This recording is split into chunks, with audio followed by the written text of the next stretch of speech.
Week 3 of the football season has arrived in Minneapolis. PJ Fleck, Minnesota, moments ago, taking the field, looking to go 2-1 on the young season today.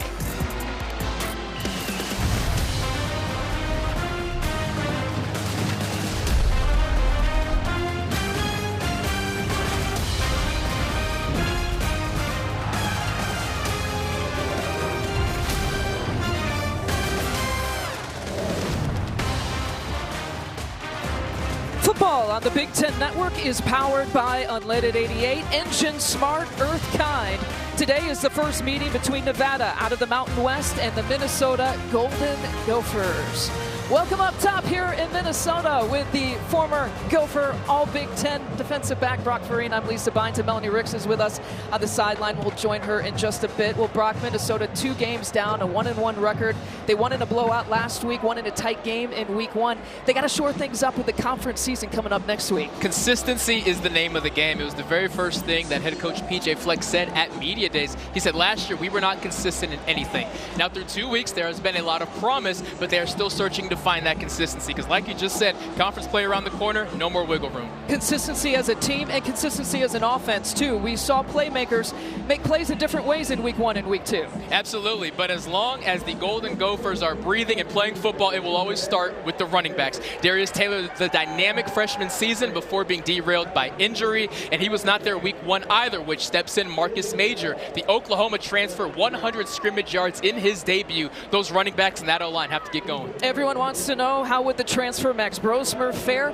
Arguably his best game as a Gopher last week. There is a reason that Max Brosmer was already with this team before they even went to a bowl game at the end of last season. They knew immediately he was their guy. Now, week 1, he really didn't get going until the 4th quarter, and even last week, it took 5 series before he got going. We need a full 4 quarters. The defense pitched a shutout last week, and Corey Heatherman is the new defensive coordinator, picked off from the Rutgers staff, but the defense looks similar to Minnesota defense this year. They certainly do, and nobody feels better than a defensive coordinator coming off of a shutout. This is a retooled unit. The foundations are still the same, but he is certainly bringing the best out of the various transfers they got and even some young players who have contributed. Heatherman is all football all the time. And with more on this Minnesota defense, how to take on Nevada, let's go down to the field to Melanie Ricks. Hey Lisa, hey Brock. I want to introduce another C into that lexicon today, and that's communication. And that's exactly what this defensive coordinator has been telling me. Listen, now Coach Heatherman, he said communication is going to be key, especially against this Nevada football team. He said they play like they should be 2-0 right now, but guess what? So do we, but we're going to see some things from their offense that we have not seen in the last 2 weeks. They attack in different ways. They do a lot of eye candy, a lot of things pre-snap. They're going to be doing different things with their splits, but guess what? We are ready for that. You know how? Because we know how to communicate as a team, and communication is definitely going to be key to win this game here today, Lisa. Nevada is led, thanks Mel, by Jeff Choate in his first year at Nevada, his 6th year as a head coach. He spent the last 3 years as the Texas defensive coordinator. Nevada has already played 3 games this year. Remember, they played in week 0. All 3 games were tight, decided by 5 points or fewer. There's PJ Fleck. He told us yesterday, one of the more deeper or more versatile teams that he has had in his tenure at Minnesota. He said, quote, "We are who we thought we are after 2 weeks, competitive and a ton of potential." The keys to the game, sponsored by Modelo, now recruiting full-time fans. Please drink responsibly. We'll get to that in just a second.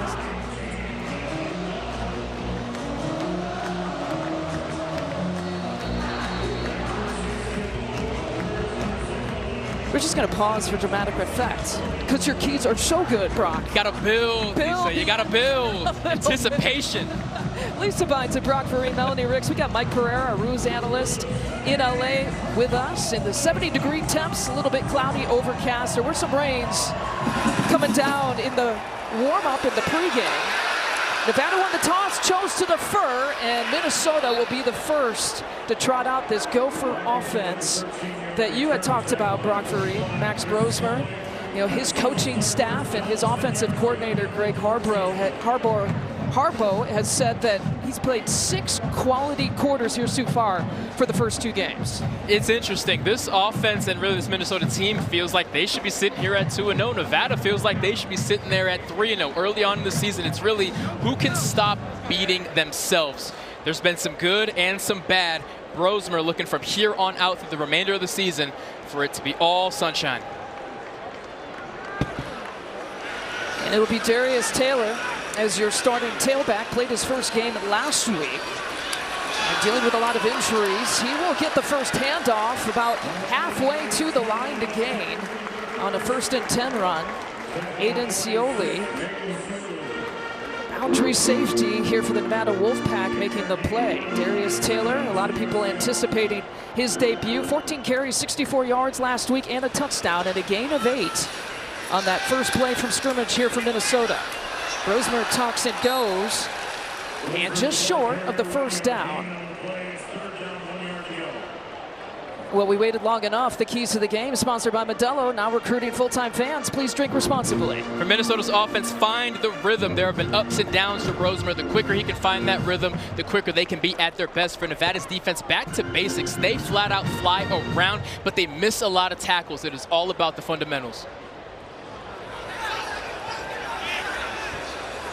Now we got Taylor and Jordan Newbin as your backs, and it's Taylor who takes the direct snap, pushing his way, takes the contact, and picks up the first down. That's something we haven't seen from this offense yet this year. A little bit of a wrinkle there, and I tell you what, if Darius Taylor doesn't bump into his lead blocker there, that is 6 points, and he knows it.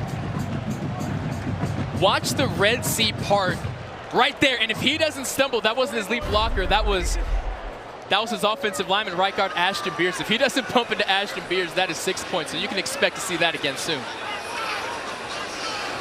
And Beers getting the start at right tackle, or right guard, and Quinn Carroll the start at right tackle here today for Minnesota. All kinds of time to throw and all kinds of space to work with for Spencer. Elijah Spencer, the big gainer across midfield, and another first down for the Gophers. When you talk about layering a throw, this is exactly what you talk about. A nice slow mesh, holding those safeties, holding those linebackers. Look at this ball flow right over that linebacker and right into the pocket of his wide receiver. Spencer, one of those targets. 80 reception yards coming into today. And Marcus Major now making his first debut of the game. 3 tailbacks already that we've seen. And Nevada jumped.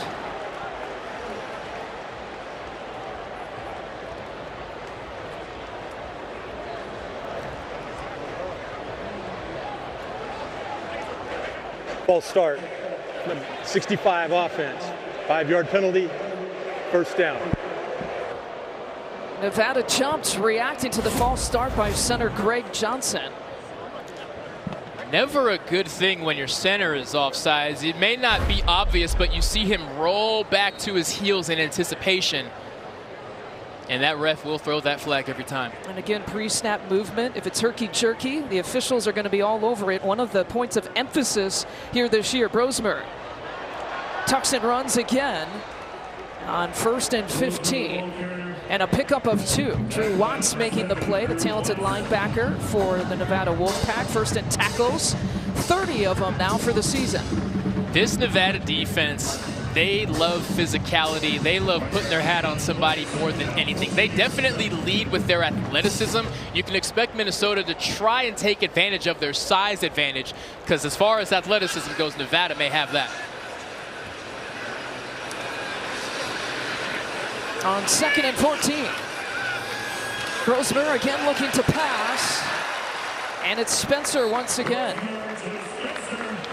2nd year at Minnesota. No touchdowns yet this year, but Spencer's got a couple of catches here on this drive and a gain of 11. Coming into last year, they were really excited about the numbers he put up at Charlotte. Last year in Minnesota didn't really mimic those numbers, but you see the intelligence there, just finding the soft spot in the zone.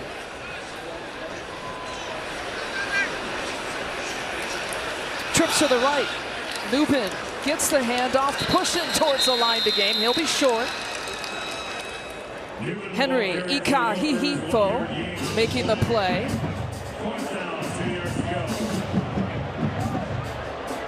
An offense staying on the field. Brosmer now coming off the field as Dragan Kesic takes the field, and the crowd, Lisa, is not happy about that. They are They wanted him to go for it on 4th and 2. And instead, it'll be the strong leg of Dragan Kesic. A 52-yard attempt. This could be a career breaker. He's got 4 50-yarders in his career, already tied for the program record. 52 on the way, and it is good. A 52-yarder, 5 50-yarders in Kesic's career, the most in Minnesota Gopher football history. 3-0, Gophers go up.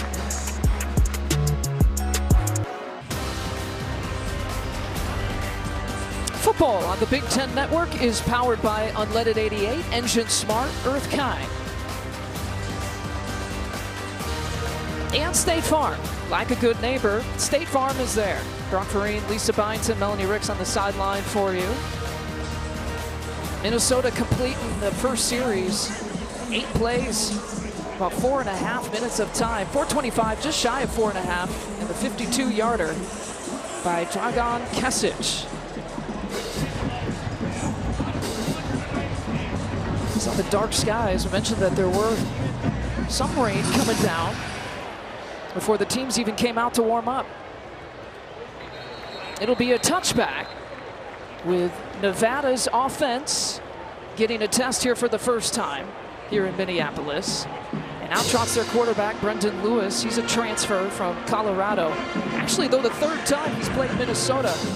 Quarterbacking at Colorado, played him in 2021, 2022. These are his numbers here this season. And he is a definite dual threat quarterback. Oh, he's special. He is special. And we talked to Minnesota defensive coordinator Corey Heatherman. That entire unit knows how special Brendan Lewis can be. Garwo III, Patrick Garwo III. Number 6, Savion Reed, the ball carrier for Nevada. And Savion Red, your running back. Savion Red with the first carry here for this Nevada team. A transfer out of Texas. There's a heavy Texas influence for the Wolfpack. I mentioned that Jeff Choate, the last 3 years, the defensive coordinator for Texas, he's brought some staff, some coaching staff, he's brought some players, and Red is one of them.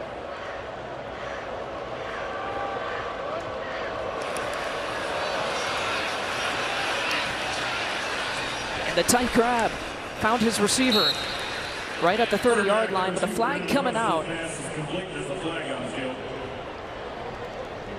Could have been maybe a free play for Nevada. Cortez Braham Jr., the reception here so far. Offside. Defense number 17. 5-yard penalty. 2nd down. It was only a gain of 2, so they'll take the penalty for sure. The keys to the game, sponsored by Modelo. Now recruiting full-time fans. Please drink responsibly with Nevada with the ball. For Nevada's offense, what's the rush? Meaning they have to extend drives. They may not huddle, but they need to take their time. You can't let Minnesota win the time of possession. For Minnesota's defense, a cornerback's vacation, because those corners better get comfortable on those islands.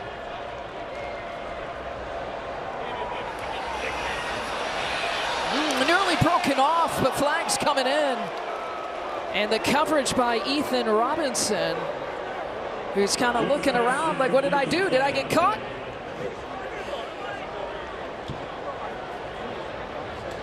He certainly did, and I'll be anxious to see another look at this. And I think that's why there's such a long discussion, because there are 2 fouls on the play. Pass interference, defense number 2. That penalty has been declined. Roughing the passer, defense number 91. 15-yard penalty from the previous spot. Automatic 1st down. The 3rd penalty for Minnesota, that's Devin Eastern, who arguably had one of his better games last week. Here's a roughing the passer penalty. And it may not look like a lot, but the referees are going to look for that body weight going on. The quarterback, I do not like that defensive pass interference. That's why I was anxious to see it, but I don't get to throw the flags. Swinging out to the outside, over to Marcus Pellin, and another flag there near side. Wide receiver screens are a huge building block of this Matt Lubick offense. Holding. Offense number 8. 10-yard penalty from the end of the run. 1st down. holding penalty on receiver Cortez Braham Jr. You heard Melanie's report about how Corey Heatherman and his defense trying to handle a lot of that motion with this Nevada offense. They got a lot of playmakers.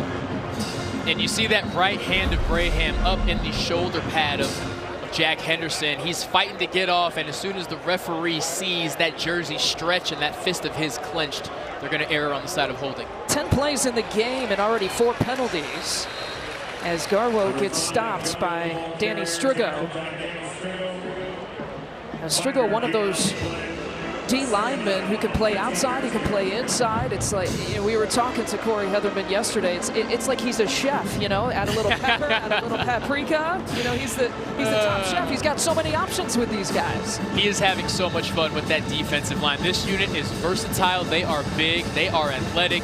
They can drop into coverage. They can drop back and cover a guy if they need to, man to man. They can do just about everything.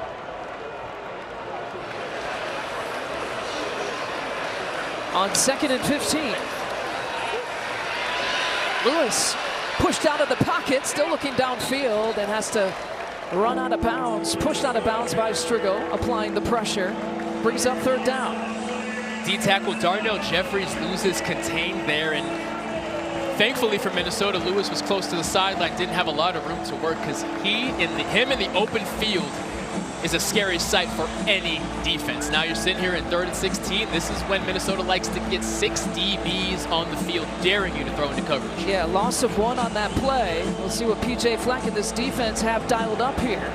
You would expect some pressure coming.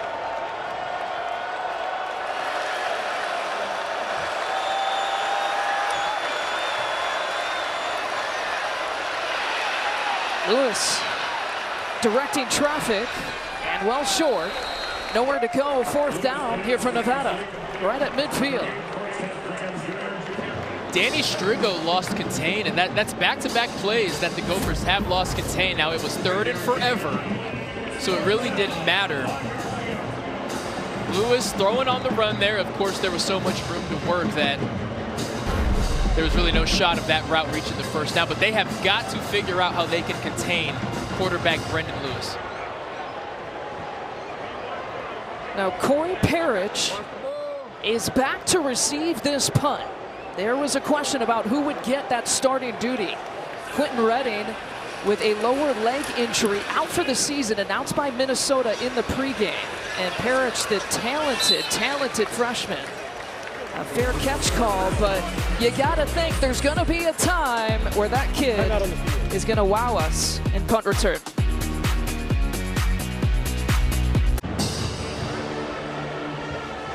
When Minnesota has the football, the Impact Player is sponsored by Auto Owners Insurance, simple human sense. Wide receiver Daniel Jackson, wide receiver 1, 85 yards from 2,000 receiving yards in his career. For Nevada linebacker Tongiaki Matealona, a heat-seeking missile. Talk about putting your body on the line. Just watch out for number 36. Coaching staff and his teammates call him Naki. So now that you've had the first reference on yeah. They'll call him Naki too. I was hoping you would be up first. Here's Marcus Major with Minnesota backed up against it. It was a really good punt there by Nevada. If you're looking for the Michigan State Prairie View A&M game, you can go to btn.com/gamefinder right now to see where you can find the game in your area. Darius Taylor now rotating back in the backfield. Taylor is, as you follow the Minnesota story, the true sophomore. Marcus Major is the Oklahoma transfer. His coaching staff saying, don't be surprised if we go 50-50 split with those guys.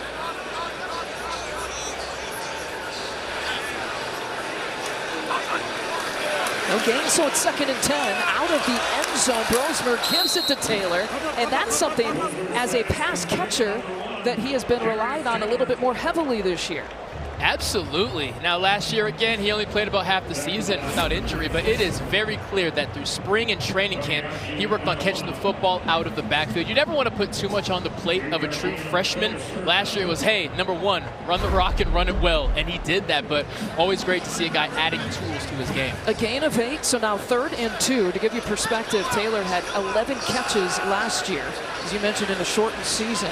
He's now got 5 catches and not even 3 complete games. Trying the ankle tackle, Taylor nowhere to go. And brings up 3rd down. 4th down. This Minnesota offensive line has been porous throughout these first 2 games and some change here today. They're held to a different standard because they are the Minnesota offensive line, and they're always going to be one of the biggest lines in college football. But there are definitely a lot of things to clean up. They have not been dominant the way that they are expected to be so far this season. Marcus Bellin back to receive for Nevada. Mark Crawford, the 30-year-old punter for Minnesota. 6 punts, averages about 46 yards per punt, and a fair catch call right at the 39-40-yard line. A 46-yard punt. We will take a timeout. Timeout on the field.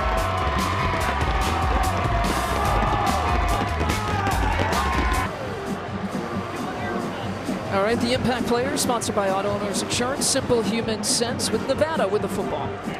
For Nevada wide receiver Cortez Braham Jr., a monster start to the season with 17 receptions and 2 touchdowns already. And for Minnesota nickelback Jack Henderson, he is the key piece to this defense. He can do everything. He'll be up at the line of scrimmage. He'll be back as a middle of the field safety. He can do it all. Had a pick 6 last week against Rhode Island. Lewis again to throw. Gets it off in time and picked off by Minnesota's Kerry Brown. The 6th takeaway of the season for this Minnesota defense. Jaw Joyner, the defensive end, putting his face mask right in the chest of quarterback Brendan Lewis. He just cannot get a clean pass off when you've got 17 sticking you. And Kerry Brown tips, overthrows, or quarterback getting a helmet in his chest. You got to take advantage of that. That is a dream as a safety. When that ball gets tipped up or hit up, you got to come down with it. First career interception for Kerry Brown. 5 interceptions by 5 different players this year. Now, they were tied for 6th in the country in that category. This Minnesota defense has really picked apart some of these offenses here this year. So great field position on the 45. Brosmer could have a cup of coffee. No one coming near to even dirty up his jersey. Pass completed to Daniel Jackson, who's got 9 catches now on the year. The 3rd receiver Brosmer has used. And 10 yards gained, so a 1st down catch.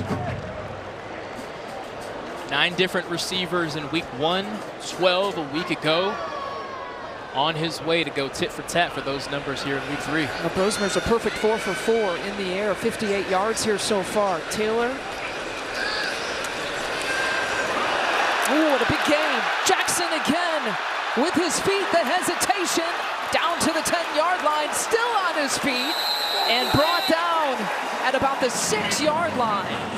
What a play for Minnesota. 39 yards. Lisa, you mentioned the hesitation. He needs to hesitate just a little bit more. This could have absolutely been a touchdown right there. Throttle down. Let your big guy, look how hard 65 is working to get there. Let your big guy get in front of you, but I understand Daniel Jackson eager to get into the end zone. But if he throttles it down right here, oh, look how hard Greg Johnson is working. Help out your lineman, Daniel Jackson. Help him out.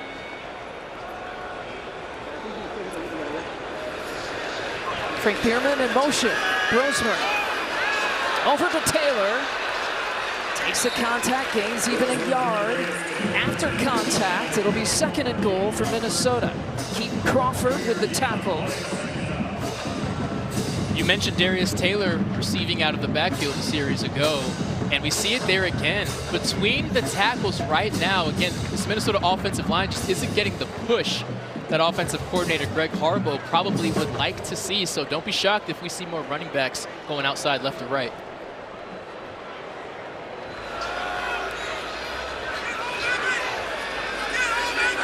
Second and goal for Minnesota. Brosmer looking end zone to the back of the end zone. Incomplete. His intended receiver, Jamison Gears, who's got the height and got the hops, but the throw a little bit off the mark. Quite honestly, that's the only place he could have put this football. When you see him catch the football, you're going to see so many white jerseys there in front of him. If that ball is any lower, it's getting knocked down or intercepted. That's just Max Brosmer asking his tight end to make an incredible play, which he is capable of making, just not right there. First incompletion for Brosmer, 6 of 7. Marcus Major, now you're back. Trips to Brosmer's left. And he's looking that direction. Slings it over to Spencer. And a good tackle by Chad Brown there for Nevada. That is one of the toughest tackles to make in football. When I am squared up with you and I can only give up 2 or 3 yards of room. Fantastic play by Chad Brown. I've bragged about cornerbacks all across college football, and Nevada's duo is honestly up there with anyone's. What would you know about cornerbacks? A little something, you know. On 4th down, it's a 21-yard try for Dragan Kesic, who already has a 52-yarder here today.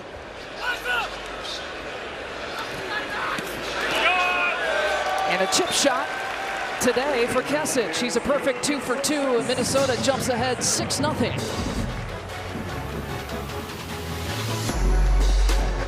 Minnesota was threatening and will settle for 3 points by Kesic once again.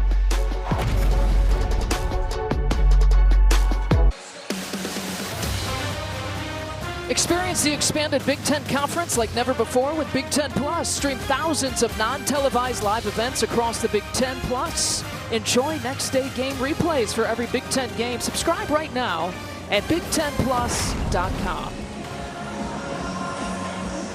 PJ Fleck's team jumping ahead 6-0. Minnesota with a current 14-3 record against current Mountain West teams. The current part is the key word to that because it's an ever-flowing system with conferences these days, as we know. At the first meeting between these two schools, Nevada has beaten a couple of Big Ten teams, but never won on the road. And Kesic with another kick into the end zone and a touchback. The advanced stats sponsored by IFS.AI. The last time that Minnesota was on defense, there was another takeaway. You talk about the most points off of takeaways. Minnesota is right up there in the Big Ten. Picking up right where they left off a week ago. Over a course of 5 series, there were 4 takeaways that turned into 17 points. And you've already seen today they have not slowed that down one bit. Savion Red gets the call, and a pickup of about 3, and brings up 2nd down. Kerry Brown, who had the interception, and the first takeaway, an interception of the day, makes the play there. Kerry Brown already in just this first quarter has shown his full tool of tricks. Middle of the field safety, he gets the interception, and right there just smacking Savion Red just past the line of scrimmage. Talked about the addition of Corey Heatherman, and you know, when Joe Rossi left to be the defensive coordinator at Michigan State, it was important for PJ Fleck to find a guy that has some of the same defensive philosophies that Minnesota has had in previous years. A direct snap to Red, and he's going nowhere. And to that point, Lisa, every defensive coordinator under PJ Fleck, as we see Maverick Baranowski not being fooled by the quarterback motion out of the formation there. Every defensive coordinator under PJ Fleck in his tenure here has stemmed from the Greg Schiano tree. And while every coach is going to run things a little bit differently, it helps with continuity year to year when that rock is still the same. 3rd and 7 for Nevada.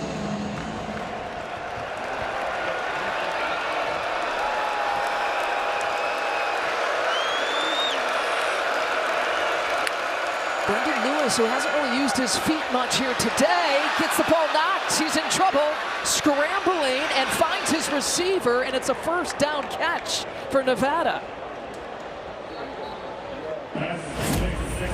A gain of 8 yards. Look at Jalen Logan Redding. That's number 97. He's going to pop that ball out.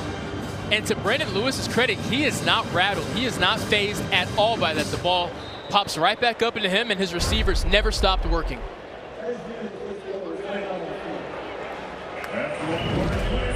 And the first quarter is complete. 6-0 advantage for Minnesota. PJ Fleck starting out the season 4 straight here at home.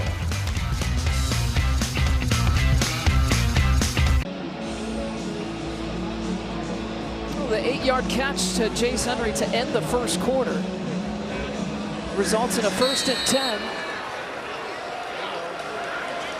on the 36-yard line here for Nevada. And Red gets the call. Again, pushing it out to the outside. Red, so strong. The Texas transfer picks up the first down and a gain of 10. Moments ago, Melanie Ricks caught up with PJ Fleck. Coach Fleck, your team is up there with the best of them when it comes to points off takeaways. What are you seeing from your defense so far? Well, they're playing really hard. We've lost contain a few times. We got to be able to keep contained, keep everything in the pocket. And then we got to be able to turn the field goals into touchdowns. Thanks, Coach. You bet.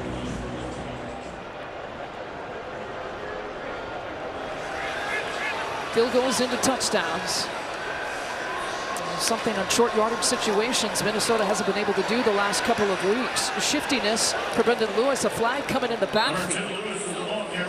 And the stop by Aiden Gooseby. We'll see what the flag's about. A couple of them. Holding. Offense number 70. 10-yard penalty from the previous spot. First down. Timeout on the field for a defensive left injury. tackle. Timeout, and that's left tackle Isaiah World, the left part of your screen. And whenever you see those shoulders get completely twisted as he tosses someone to the ground, they're going to throw that flag. Injured Minnesota player on the field, and we will take a timeout.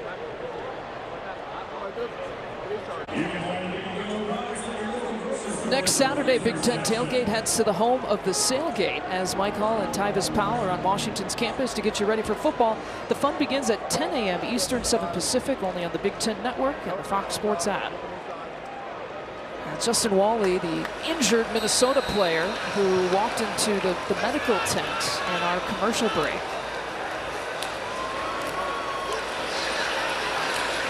And Red, who had the big run, gets only 3 on that attempt. 2nd and 17 here for this Nevada offense. Good to see him back out there. He limped off the field after his last carry, so it's always good to see that it was just a little bruise or a stinger that he could just shake off. Look, they talked about him being a linebacker at Texas, like he's that tough. That's take a little more bump to get Savion Red out of this game versus Georgia Southern. A couple of runs that he had in that game, 20-plus yards. Went for 89 on the ground. It's 2nd and 17. Brendan Lewis in Nevada electing to throw it. Lewis, dual threat quarterback. We haven't seen him do this much here today. In fact, it was a big question for Minnesota's defense. How much in a non-conference game do you put your quarterback up against it on the ground? And it's a worthwhile question, and even though there's been a lack of design runs for him, usually we see 6 or 7 by now at this point of the game, Minnesota has still not found a way to contain Brendan Lewis. Multiple times in the first quarter, he got outside the pocket. We just saw Melanie talk to Coach Fleck saying that's something he has his eye on, and again, he's able to scramble outside. Well, it's 3rd and 10. Empty set here for the Wolfpack. Nevada's going to go for it. Right downfield, a one-handed grab. And what a grab it is. Jaden Smith making the highlight catch right in his lap. No DB wants to hear this, but when the ball is thrown this perfectly, there is nothing you can do. That slot fade against a 6'6" wide receiver. If that ball is perfectly placed, Zaquan Bryant played it well, swiped the hand well. Sometimes there's just nothing you can do. A gain of 25 on 3rd and 10. What a big play. Jaden Smith and Cortez Braham, 2 of the receivers already over 200 receiving yards here this year. The pressure's coming, and the release point to Garwo, the 3rd, over in the near sideline, brings up 2nd down. Now this Nevada offense under Matt Luton, one thing they like to do is once they cross that 30, they're taking a shot at the end zone. So right here, you see a screen set up trying to soften up that defensive line. But with how good Brendan Lewis throws that deep ball, we just saw an example of it only a play ago, they always take a shot at the end zone once they cross that 30. That was a big third down conversion, though, a couple plays ago. Their third down conversion has been up from last year. 53% conversion rate. 9th play of the drive here coming up. Red has been big on this drive and still short of the first down. Brings up third down. Ethan Robinson stopping Nevada short. As great as Robinson is in coverage, he is a natural tackler. He can sift through the muck like a safety. You just saw there bringing up a 3rd and manageable instead of a 3rd and short, which is much more favorable for the defense. 3rd and 5.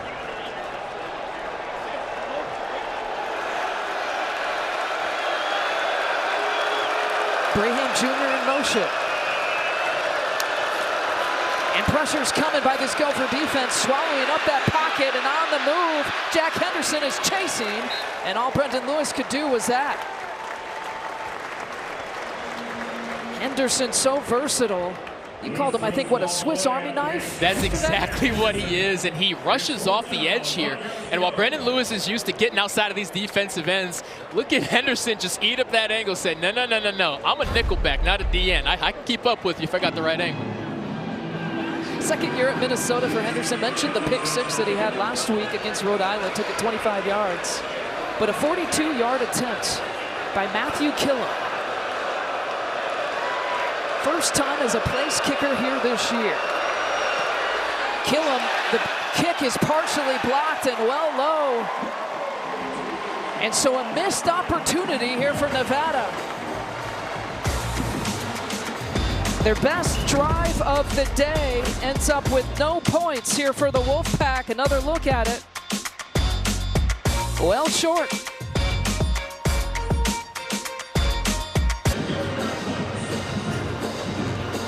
A look at Justin Wally there on the sideline, who now has a right knee brace. He was the one that went into the medical tent here for Minnesota. By the way, Danny Strigo is credited for partially blocking that field goal attempt. But you needed like a microscope to see who got a piece of it. Pass incomplete. Let's take another look. You're gonna see Anthony Smith and Danny Strigo right there. 92. The ball, we were talking, Lisa, great aim by the kicker, right between the hands, or rather the forearms. Nicked it just enough. It was Danny Strigo there on the left who was credited with the block. But fantastic effort by both him and Anthony Smith.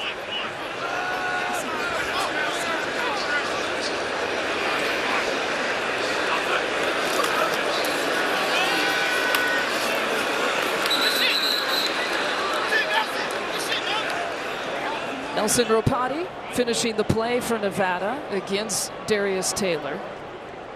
And Hughes coming off a little bit lame.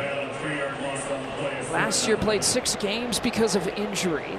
But even in the 6 games, Brock rushed for just a yard shy of 800 yards on the ground. If he played enough games to qualify, he would have led the country in rushing yards per game average. 3rd and 12.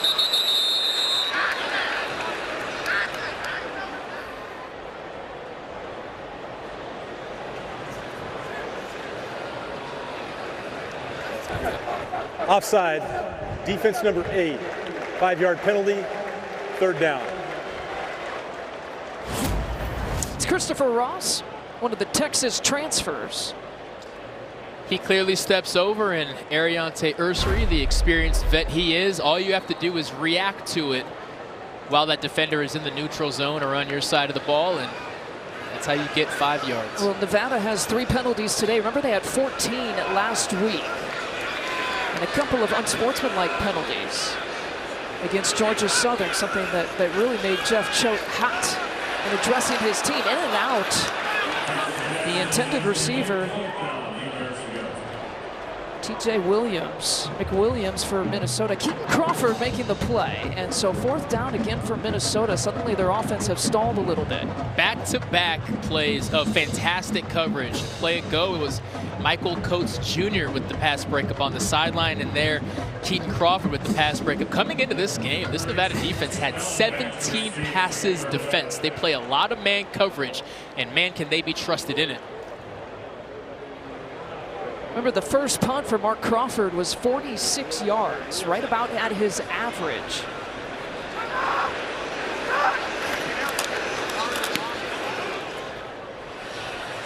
And Bellin with the fair catch call, right at the 32-yard line. Well, we will take a timeout. It is 6-0 Minnesota here in Minnie.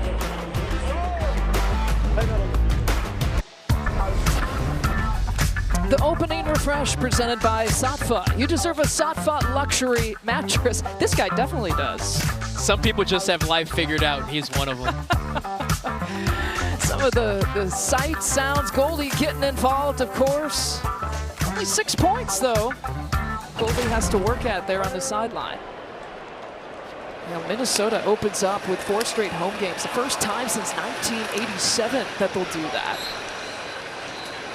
A close loss, came down to a final kick against North Carolina in week 1, a blowout victory last week against Rhode Island, 48-0. And now taking on this opponent from the Mountain West, the Nevada Wolfpack, coming in 1-2 overall record.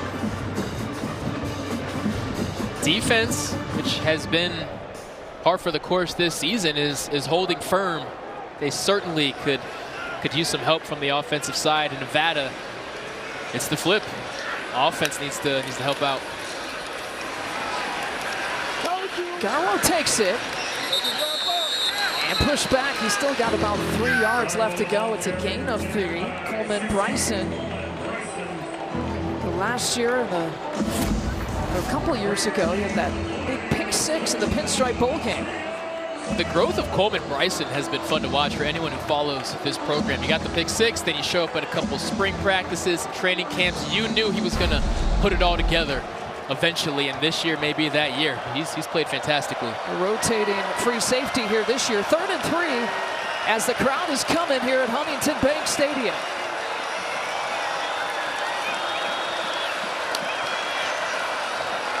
Brendan Lewis to throw, the pressure coming, spins away from trouble, but can't get away from that man.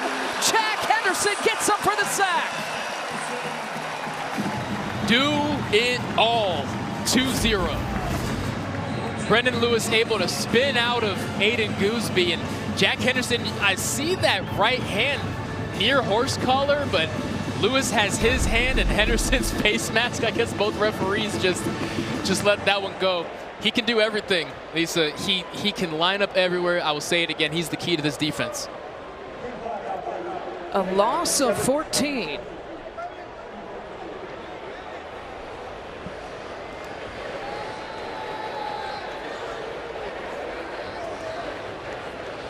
Thank you.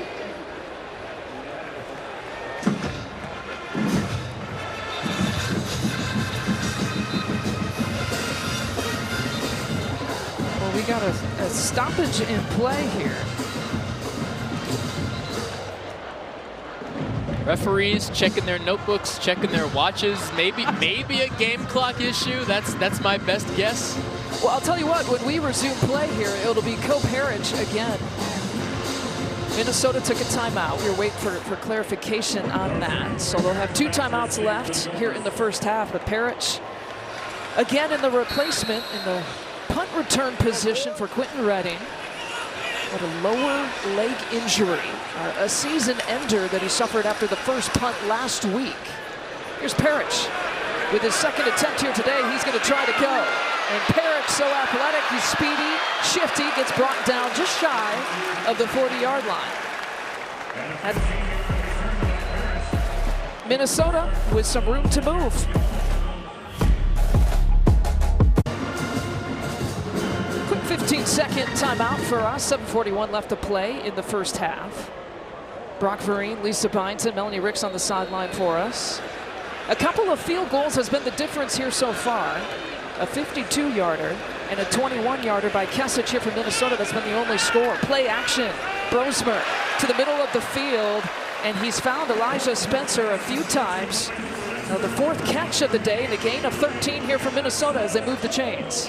Whenever they can catch Nevada in a zone, the reliable Elijah Spencer from that slot position has found success just finding that soft spot and knowing that Brosmer is going to find him. 3 receivers today for Brosmer. You mentioned week 1.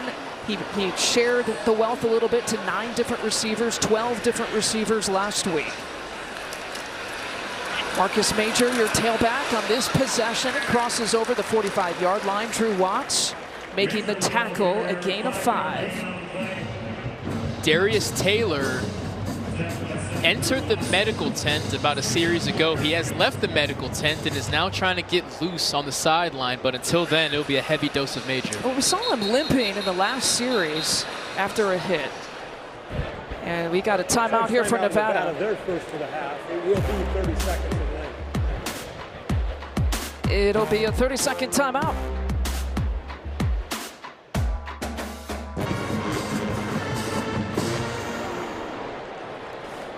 $6-0 advantage, Minnesota over Nevada. A look at Jeff Choate. And trying to fire up his team and put some sort of stranglehold on this Minnesota offense, looking to drive down the field. 2nd and 5 coming out of the timeout.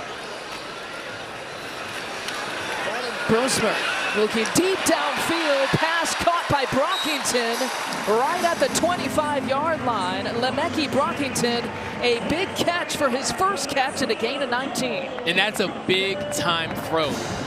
Big-time throw, big-time catch, again finding that soft spot in the zone. Brosmer showing how intelligent, patient he can be. Well, Brock, good news for Minnesota is that man's back in. It is Darius Taylor, who gains about 5 on that run. So he's back after going into the medical tent. Thomas Whitty with the tackle. Drew Watts seems to be a little banged up now. Yeah, he is. You see number 7 there on the floor. The leading tackler coming into today for Nevada. As they tend to Watts, we will step aside.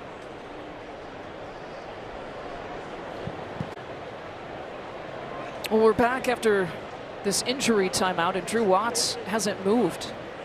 Still on the field. 2 points of concern. Last week, he exited the game in the first half. He returned in the second half and went on to lead his team in tackles, but also that green dot on the back of his helmet, him leaving the field, means that communication will now need to go through somebody else out there on the defense. That's a good call. You see that green dot on the back of his helmet. One of the new rules here in college football is that you have communication. You get to pick one guy on defense, one guy on offense, that the coaching staff can communicate up until 15 seconds of the play clock, and then the communication is cut off.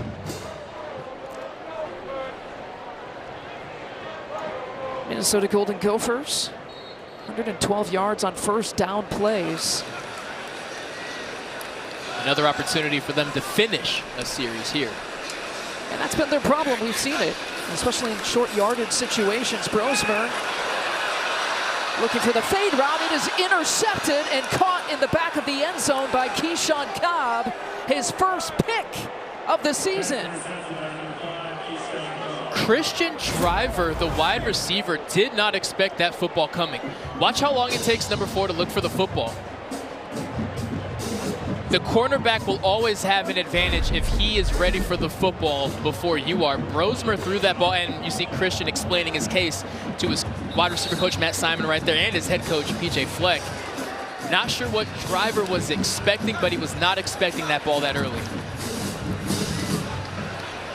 Christian Driver, the son of Donald Driver, of course, working through things. Started his career a couple years at Penn State.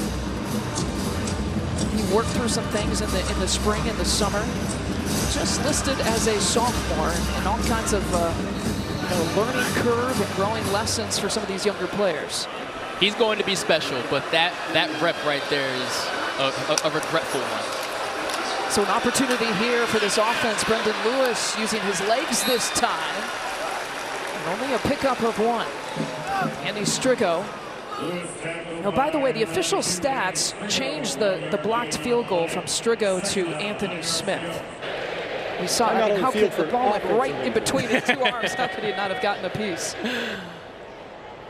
Yeah, we've got another injured player down on the field. It looks like Jace Henry, the big tight end for Nevada. And we will step aside once again. Well, Jace Henry, you see his measurables. He's a big guy, talented guy. Already a couple of touchdown catches, but he is hobbling off, looking to, maybe that right ankle was giving him some problems as he's getting helped off by the medical training staff. Is that Fairbanks, Alaska? Fairbanks, Alaska, buddy. I've been to Alaska before. I didn't go to Fairbanks. It was lovely. I would love to trade some stories. What's high school football like out there in Alaska? It's a shortened season. Unless you want to play in the dark. Choate in his previous head coaching stop had recruited him initially in Alaska in high school when Choate was at Montana State as a head coach for 5 years. That's how you know he wanted him. Go back and get him, right? Or find the school that he's at. Exactly. Transfer from Dartmouth. He ended up going to Dartmouth and now transferred into Nevada. It's the world we live in all different kinds of sports, as we know, is the transfer world. 3rd and 9, though, for this Nevada offense. And the Wolfpack 2 and 5, 2 of 5 in third down opportunities here today. Jayonte McMillan on the field now in a role that Justin Wally would normally be playing, number 24 out there.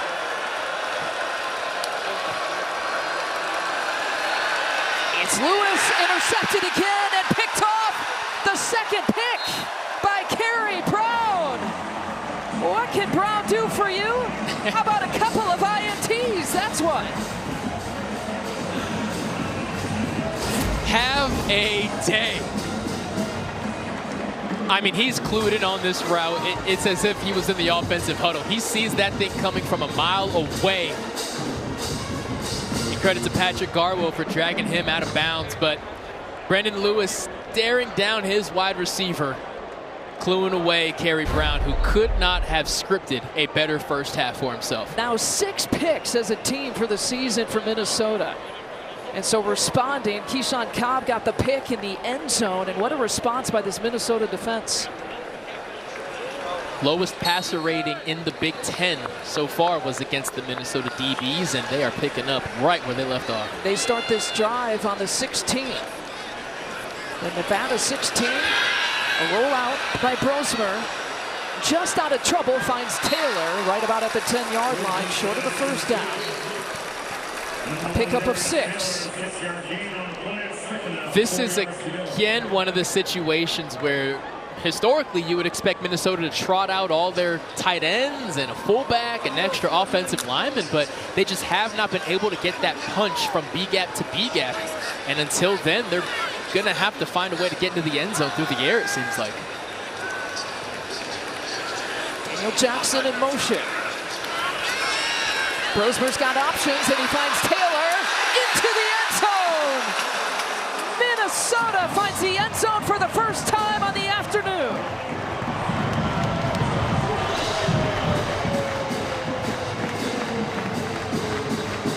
Stop me if you heard this before, but a Minnesota turnover turned into points for the offense.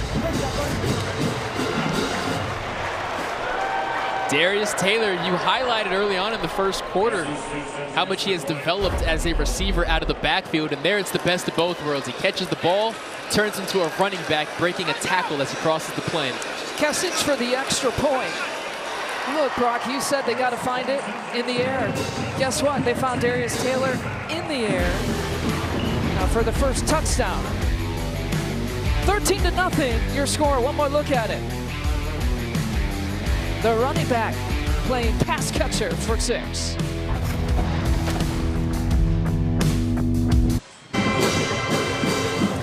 Only took 39 seconds for Minnesota to find the end zone, and Darius Taylor now has his first receiving touchdown of his career.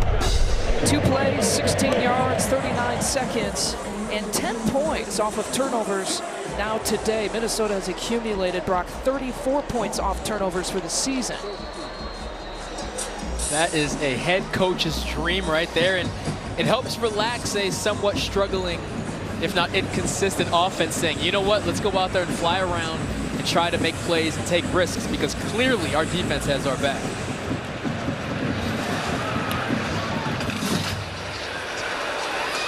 Kesich isn't going to give anyone a chance to return any of these kicks. Another touchback. Later tonight, Dylan Raiola leads Nebraska into action against Northern Iowa, and Northwestern clashes with Eastern Illinois. Coverage begins at 7:30 Eastern, 4:30 Pacific, only on the Big Ten Network and the Fox Sports app. Nebraska, one of those ranked Big Ten, now sitting at 23. I know it's only been 2 weeks. Raiola is one of the special ones. Already? He is special. He is special. How do you know that? I love his swagger. I love his confidence. I love the fact that a young quarterback, you don't have to push him forward. You actually have to rein him in. He is the next special one in the Big Ten. I can promise you that. 4 minutes and some change left to play here in the first half. Garwold III, Patrick Garwold III, the Boston College transfer, a gain of 2. 2nd and 8. And assuming that Nevada picks up the tempo here and understandably starts taking a couple more shots, it goes back to that pass contained. They have to keep Brendan Lewis contained, especially when all these DBs start to come on the field as we get closer to that 2-minute mark. You cannot let Brendan Lewis beat you.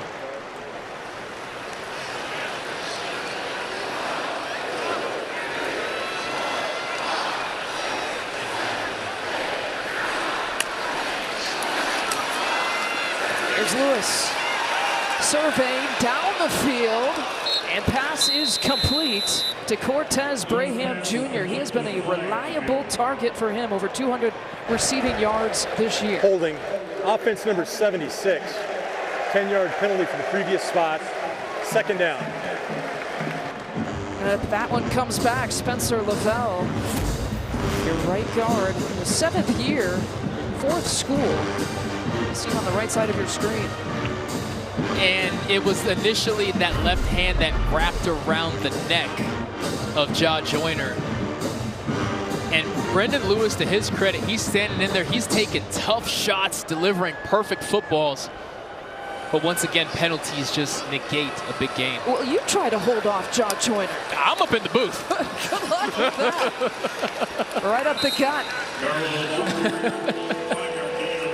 A 5-yard gain and brings up 3rd down. And now the tables have turned as far as Minnesota gets a big stop here. They would likely call a timeout, plus they have that 2-minute timeout, and their offense is gearing up for a drill of their own, but it only can happen if the defense can hold firm here. Yeah, possibly really good field position here too. Ball sitting on the 22-yard line. 3rd and 13.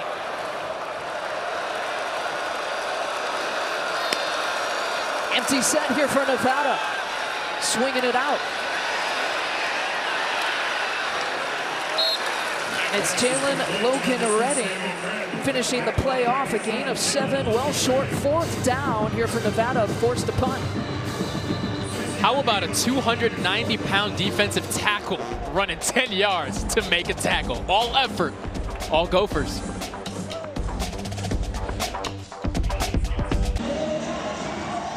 Coming up on the halftime report, sponsored by Old Trapper, Dave Rebson, Ashley Adamson, and Marcel Reese will be along in Chicago. Talk about the first half reaction here. Oregon and Washington, big rivalry games taking place today, and big win for Michigan.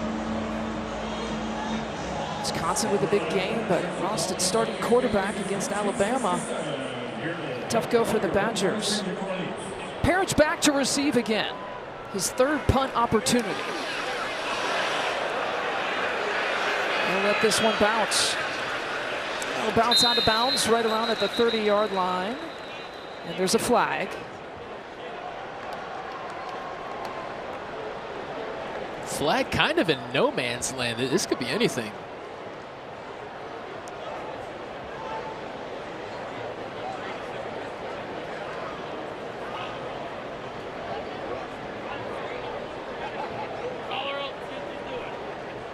And I mean anything. There is no foul Discussion's for taking holding. this The action was deemed to be legal. This is the 2-minute timeout. The 2-minute timeout media break was given at 2:03. This will be treated as a 30-second timeout. All right, so you heard the words of Tim O'Day. We'll be back in 30.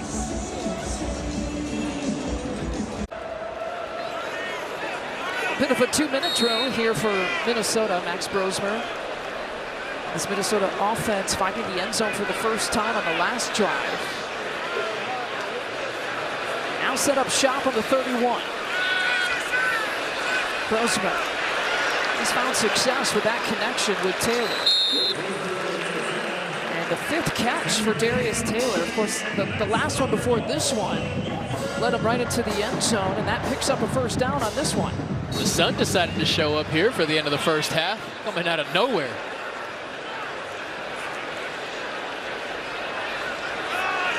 Brosmer, and another first down catch across midfield for Daniel Jackson. And you love to see this chemistry because this ball is released before Jackson even gets out of his break. Perfect placement, perfect catch by Jackson to make sure that ball does not touch the ground, and they are across midfield. Jackson entering today about 83 receiving yards shy of about 2,000. Jackson was his 3rd catch of the game. 2nd and 13. Brosmer tucks and runs across the 40-yard line. Getting about midway to the line to gain. Mate Alona making the play. A gain of 4, 2nd and 13.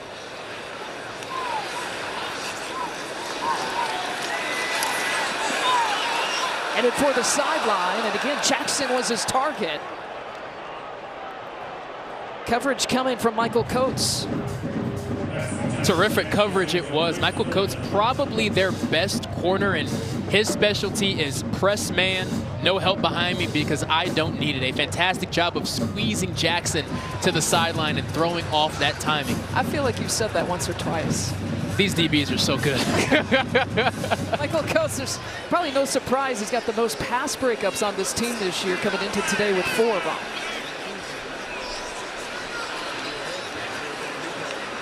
Now 3rd and 6.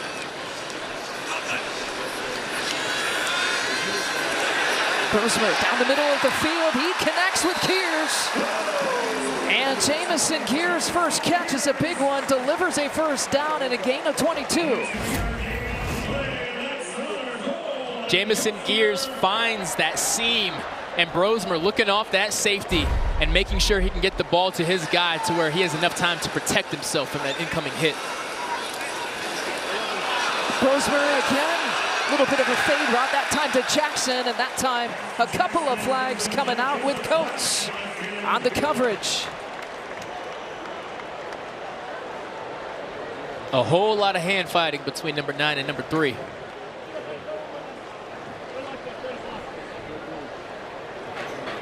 Pass interference, defense number 3. The ball will be placed at the spot of the foul. Automatic first down. The key here is, as a DB, you have to get your head around all the hand fighting, the physicality. If he just turns his head around, the ref will not throw that flag. What you can't do is have your hand on him and face guard and jump into him. If you turn your head and show the ref, I have every right to the football as the receiver does, he'll usually keep that flag tucked. So Coates has to work on that. Another 1st and goal opportunity here for Minnesota. Remember, 14 penalties, 134 yards last week against Georgia Southern. Nevada struggled in playing clean football. Nevada has called their 2nd timeout of the half. It will be 30 seconds in length. And so you heard it, 32nd timeout here for Nevada. Wednesday, perennial power square off when Nebraska hosts Stanford in a marquee top 5 showdown. It's women's volleyball Wednesday at 8 Eastern, 5 Pacific, only on the Big Ten Network and the Fox Sports app. Well, another short yardage situation here for this Minnesota offense. Project what you would like to see. You called for a play in the air the last time. What do you think they might do here?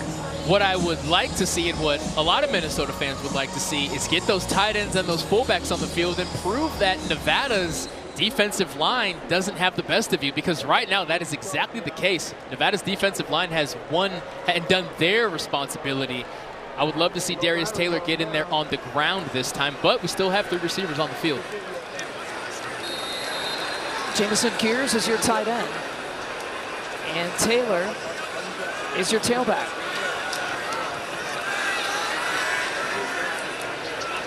Gears in motion.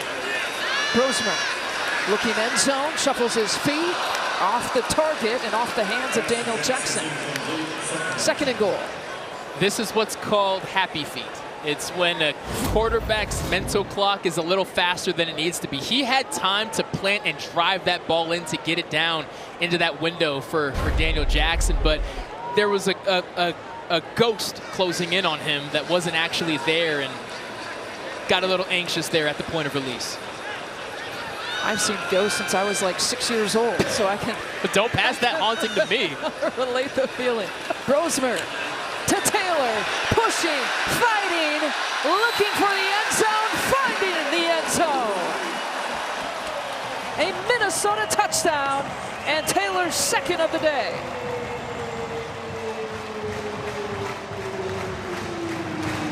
One by air, one by land, and the advantage on paper coming into this game was the size difference between Minnesota's offensive line and Nevada's defensive line, and finally here you actually see it.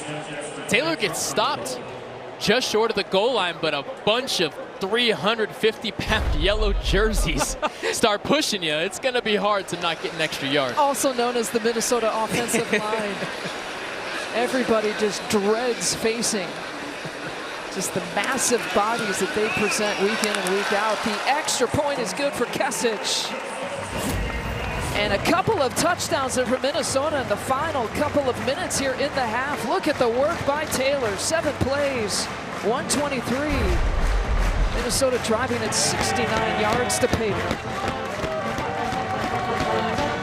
It's got to give them some confidence. It's one thing to do it in the air, but it's another thing to play some power football and finding success when you couldn't with the first couple of opportunities in the first quarter. That's exactly right. When you come into a game and say, hey, this point right here is our biggest advantage. Nevada's number 22. You want that. Jersey 97 for the following kickoff. Number 22 will be wearing 97. There's going to be a switch up on kickoff, making sure that there's not multiples of the same jersey. But if you want to take advantage of your advantage, it can be a little demoralizing even when you have a lead, saying, hey, we should be dominating this area of the game right now, and we're not. A couple of touchdowns in the last couple of possessions from Minnesota. Remember, 2 of the first 3 possessions, they settled for a field goal, had to punt it, and have found more success here in the final few minutes of the second quarter. You know, in reality, nobody cares about the double numbers. There's no rule that exists. What it does is creates headaches for our spotter and our play-by-plays across the country doing college football, all these number changes. I do wonder if people know that rule is basically just for us.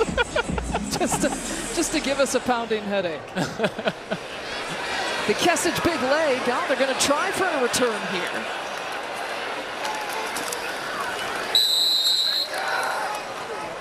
And that was Charles Brown coming out of the end zone. 27 seconds here to work with. We'll see if Nevada tries to do anything here.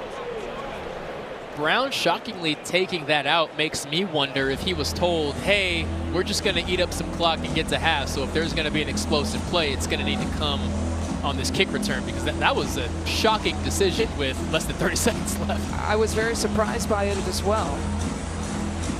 Let's see what this offense has of its sleeve. Led by Brendan Lewis. 6 of 10 in the air. Lewis has carried it about 4 times. I'll eat up some clock with the handoff. Only about a gain of 1, 2nd down. Tackled by number 17, Josh Joyner. And as these seconds tick away,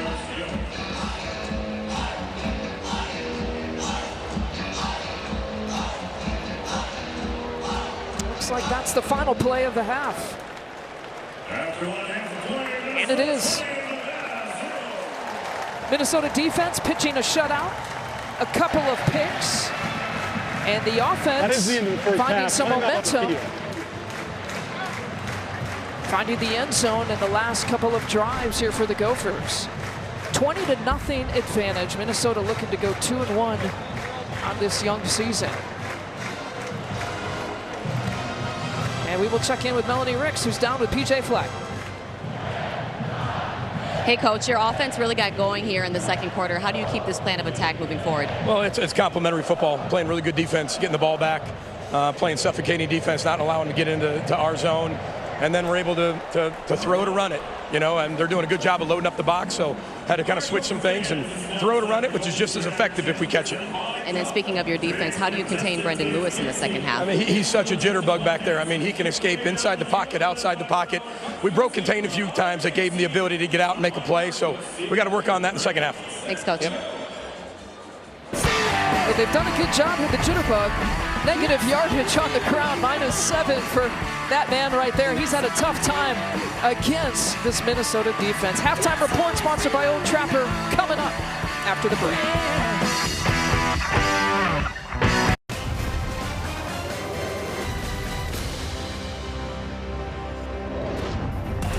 It is halftime in Minneapolis. Darius Taylor, the first receiving touchdown of his career. He ran for one as well.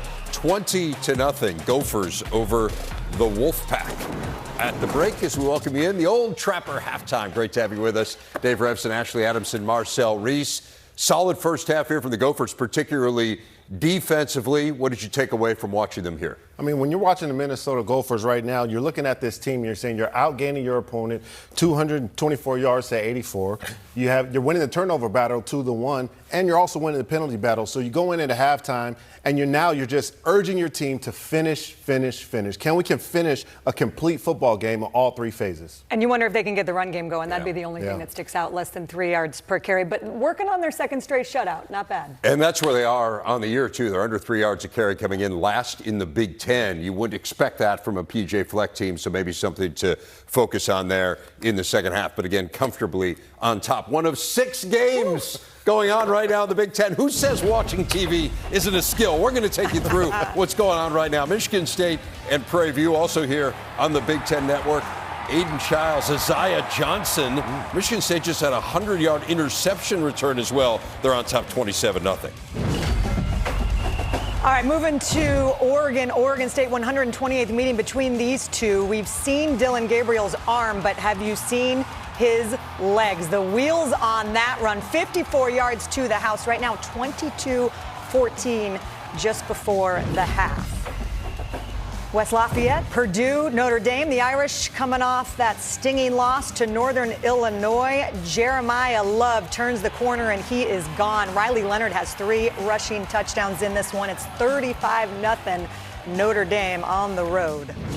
How about a little Apple Cup action, perhaps of interest to one, Marcel Reese? Will Rogers to Giles Jackson here, Marcel.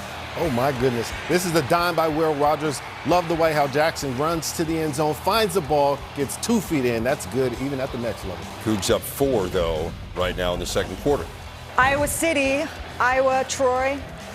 Caleb Johnson has been the biggest bright spot for the Hawkeyes, and that continues. A touchdown there right now, 7-all in the second quarter. In all Gophers in the first half. Kerry Brown, the redshirt freshman, coming up with the diving pick. Minnesota on top of the Wolfpack, 20-0.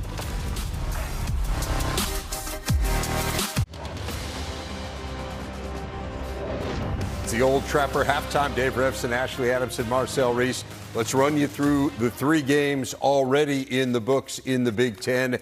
And we will start with a much-anticipated battle in Madison. Number 4, Alabama, coming to town to take on the Badgers. Early first quarter, Tyler Van Dyke on the move. He had started 5 of 5 in this game, but he goes down as he heads out of bounds. You see the right knee on a buckle there, carted off with an injury, would return on crutches. So really a rough start there for the Badgers, and things got rougher. Jalen Milroe to Jeremy Bernard. Milroe accounted for 5 touchdowns as the Tide rolls 42-10. To Ann Arbor we go. Number 17 Michigan hosting Arkansas State. Sharon Moore wanted to establish a run today, and mission accomplished. Kalel Mullings, 30 yards to the house. He had a career high 15 carries, 153 yards, and 2 touchdowns. But there are some quarterback issues. Davis Warren threw 3 interceptions. After the third one, he was replaced by Alex Orji. Orji only had 4 pass attempts. This is one of them. It's good for a touchdown to Hogan Hansen, who replaced Colston Loveland, who left the game earlier with an injury. Michigan wins by 10. They got USC coming in. Illinois trying to get to 3-0, taking on Central Michigan. Luke Altmaier, great start for him. 2 touchdown passes in this game. He has 6 on the year. He has yet to throw a pick. That one to Pat Bryant, and this one to Pat Bryant, who went over 100 receiving yards. The Illini 30-9. They are indeed 3-0, first time since 2011. And it'll be a short week for Illinois, guys. They've got Nebraska on Friday on the road. But let's talk about Michigan, because there is a quarterback situation going on. The good news is they established the run today, which was a goal. But the bad news is we're not sure exactly who's going to be QB1 next week when USC comes to town. Where does Sherrone Moore go from here? Well, you're right, Ash. There's a lot of questions out here for the Wolverines. Last week, I challenged Sherrone Moore to figure out where his team was going to be and what that O-line was going to look like. I give him props. He actually did that. This rushing game got started, and they really looked good at times, going over 300 yards. But here is the deal. The schedule is not going to get any easier. You have a ton of questions at quarterback. Now you're starting to get questions at the defensive end as well. What are we going to do as a team? What is our identity going to be? And I heard his post-game interview. I will urge Sherrone Moore this. Do not go into playing USC not knowing who your quarterback is going to be early on in the week. They are -4 in turnovers on the year. They were +19 last year, so a huge issue early on for the Wolverines. Quick thought on Wisconsin falling to Bama. Listen, you went up against a perennial national champion contender in Alabama, and you did some good things. You lost your quarterback early on. Find the positives if you're this coaching staff, which is that run game. You can't lose a turnover battle. Just get it going. It's not the end of your season. 42 points allowed, their most in a home game since 2008. They have a bye next week, and then they head out west to take on USC. We're heading to a quick break before we wrap things up here. The Old Trapper halftime report. Big Ten Live Football Halftime, presented by Old Trapper. What's your beef? Don't forget, more football coming your way later this evening. Dylan Raiola leading the Huskers against Northern Iowa. Northwestern will take on Eastern Illinois. Those games coming up next year on the Big Ten Network and the Fox Sports app. Second half straight ahead.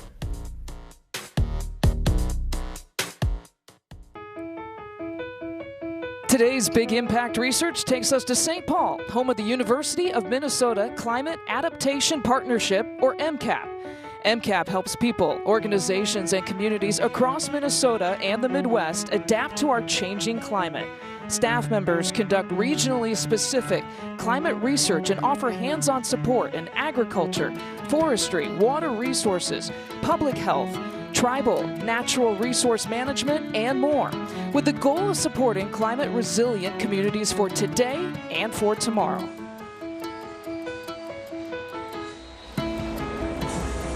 Always good to see what Big Ten universities are doing off the field. On the field here for Minnesota, the Gophers have picked up a couple of touchdowns in the second quarter and lead Nevada 20-0. The first half check-in sponsored by Allstate. You're in good hands with Allstate. Brock Vereen, Lisa Bynes, and Oni Ricks with you.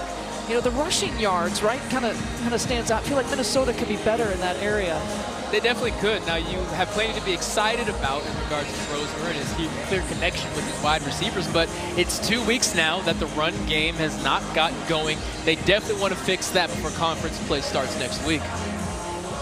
Well, regardless, Goldie is excited about things. He always is. We have Keaton Crawford back to do nothing with that kick. Another touchback here for Dragan Kesic.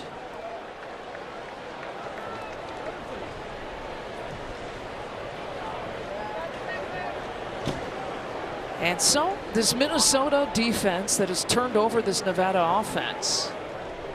You look at those Nevada numbers that we just showed you in the first half. They've had all kinds of struggles here offensively to find anything. Unfortunately, it's been the story of their season so far. It is not an issue of talent. It is not an issue of scheme. It is execution when it matters most. They just seem to shoot themselves in the foot and ruin any momentum that they can gain. Let's see if they can start off the second half any better.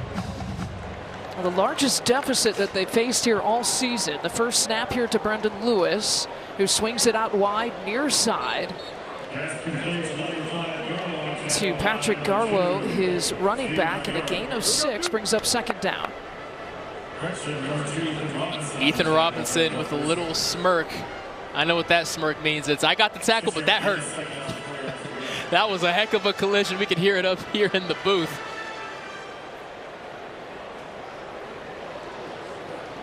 Started his career at Bucknell, All-Patriot League first team here last year.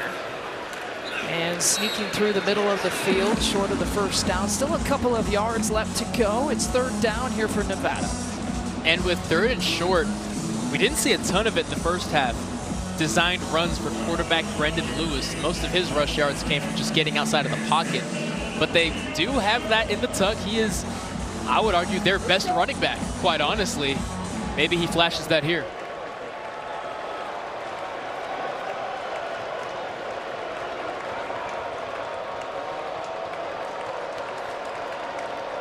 Third and a couple left to go. Garwo the 3rd, right at the sticks, and they'll give him the 1st down. Nevada with 5 first downs here in this game.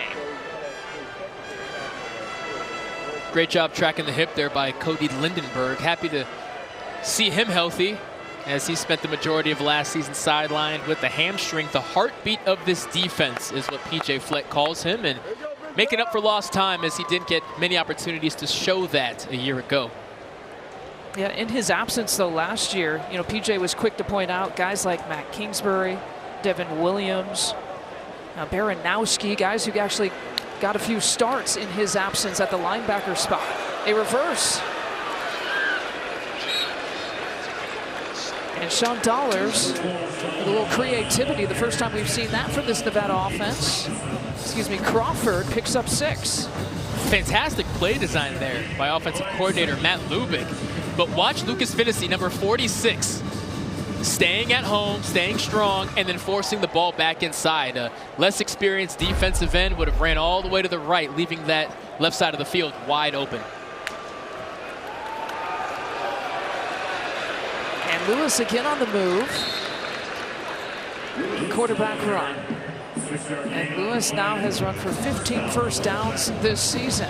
Taking a look at Matt Lubick, the offensive coordinator, was a college teammate of Jeff Choate, and perhaps one of the best college football stories that you'll find here this year. Battling leukemia, now in remission, but has to do chemo every day for a year from last December all the way through this December.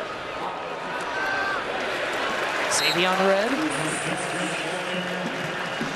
Nowhere to go, nowhere to hide. Coleman Bryson making the play here for Minnesota. Regardless of how you feel about the Nevada Wolfpack, I don't care if you're a UNLV fan, you are rooting for Matt Lubick. And man, what a special story. Didn't even get to spend a lot of time around this roster. He's still kind of learning guys' names because of training camp. He was in and out of the hospital and visits. Absolutely pulling for him. 2nd and 10. Pressure coming. John Joyner got a piece, and Minnesota finishes it off. Baranowski and Henderson to close the gap on Lewis in the 3rd sack here for Minnesota. John Joyner won't get credited with the sack, but it starts with him because he's able to force Lewis back inside the pocket instead of him going outside, and waiting for him there is Baranowski, and you betcha, Jack Henderson. He's everywhere. 6 DBs on the field. So far this season, this is when the Gopher defense is at their best. It's like a Brock Vereen dream. I couldn't have asked for much more than this. 3rd and 16. Caught by Red. Head towards the middle of the field, then has to go on the outside and pushed out. Parrish. He's your 3rd down defensive back, making a physical play to end the play and end the drive. Watch number 3, getting those legs up in the air, making sure that that runner is pushed out of bounds. And then the true freshman, after making that play, runs back to the punt return. You know, and this is exactly how he would love to have it. He's had 1 punt return today for 16 yards. Now, last week, he had a 28-yard return. MVP of the All-American Bowl, but he'll let this one drop. They're not giving him many chances there back there. And a punt inside the 10. It's a good one here for Nevada. With 9:46 left to play in the third quarter, Minnesota's offense goes back to work.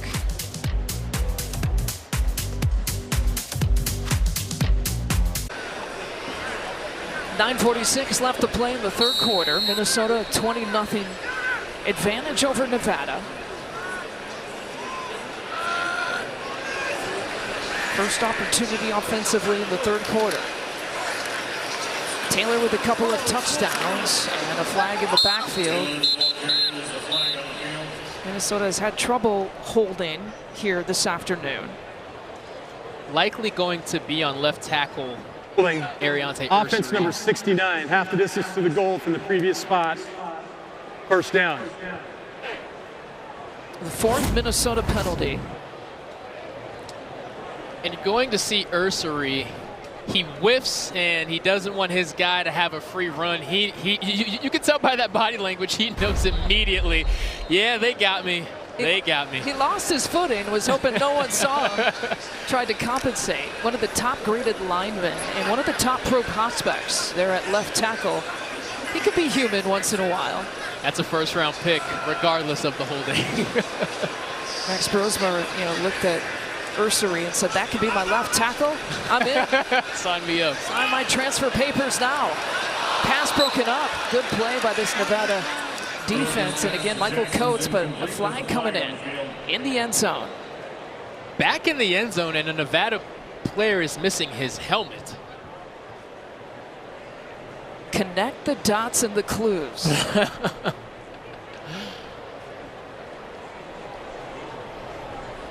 Now the issue is if it was in the end zone, After the play that is makes over, things interesting with the safety. unsportsmanlike conduct.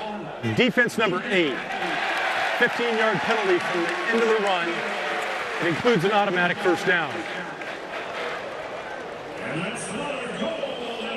Not offensive holding, as all the Gopher fans feared. Yeah, that's Christopher Ross. That's significant. Now, there have been some personal fouls, unsportsmanlike penalties. You see the helmet on the ground there, and you see him takes a swipe. Christopher Ross does. Jeff Choate is going to pull him. Yep, he does. He's going to be sitting on that bench for a while. He was, Jeff Choate was pretty direct to us about how he was going to handle some of the unsportsmanlike penalties. Look at this breakaway. Darius Taylor off to the races. One man to beat's got the block. Cuts inside. Taylor on his feet. What a run. 81 yards.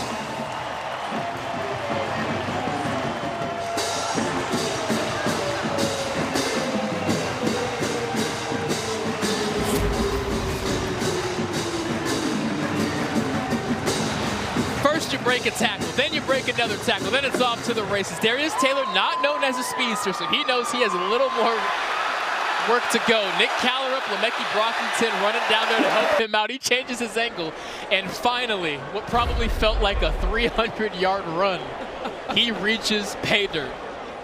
The third touchdown of the day for Taylor. The extra point for Kesich. 27-0. Take a bow and take a breath after this one, Darius Taylor.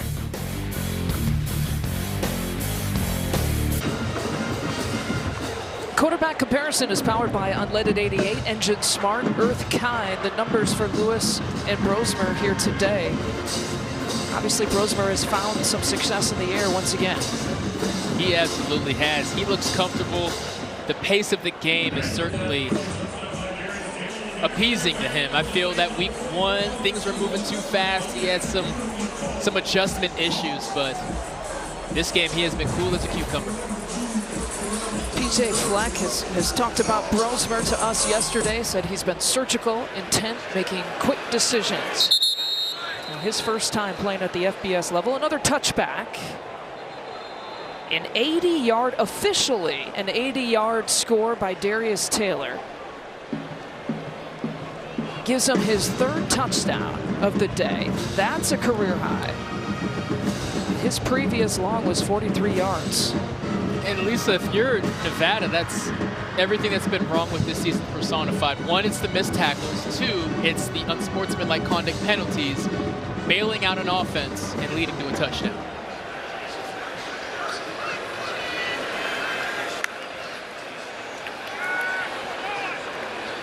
Over to the near sideline, Marcus Bellin making the catch. And let's go back to the touchdown. Darius Taylor showing off his full gambit of tricks. Nice and patient as a runner. He is so hard to get down on the ground. Steps over one guy, bowls through another. Look at big tight end Nick Callerup saying, hold on, wait for me, buddy. Darius Taylor knows he's not the fastest, but I'm going to cut back, and I have more juice left in the tank than you do. That's a team run right there. 80 yards for Taylor, the longest Gopher run since Lawrence Maroney back in 2005 had a 93-yarder against Wisconsin. Lewis being chased by Smith and a flag coming out.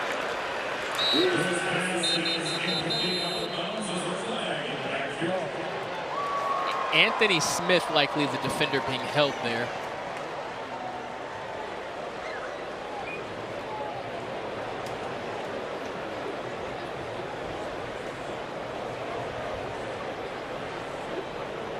As our referee Tim O'Day with the holding call against Nevada, the 7th penalty. Remember, 14 last week.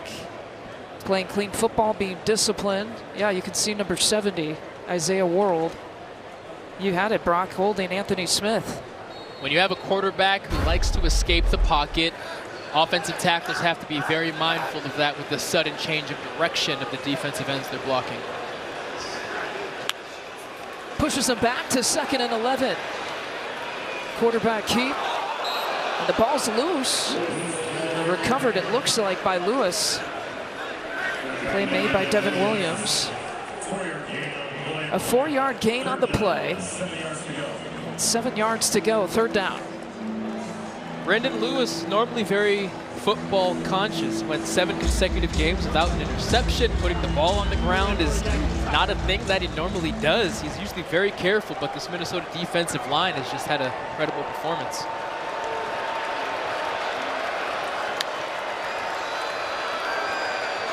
Looking to throw on 3rd down, but he's dropped. Darius Green, the first to get to him, and another sack for this Minnesota defense. The 4th of the day. And how many of those are by defensive backs? Clearly, Corey Heatherman trusting Darius Green along with Jack Henderson saying, hey, you're going to be out there covering, you're going to be impressed man, and you can blitz. That's trusting your players right there to show as many versatile looks as you can. So what can Parrish do if he's given a chance? Let's see if they go to him. Right at the 41, gets tripped up. And you could hear the crowd go, oh. And Parrish said it with him. We will take a timeout.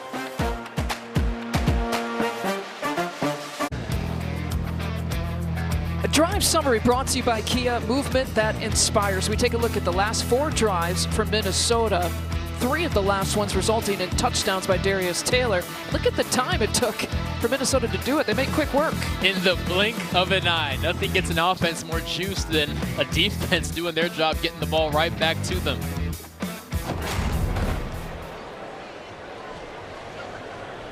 We'll see how quickly this Minnesota offense can work on this drive.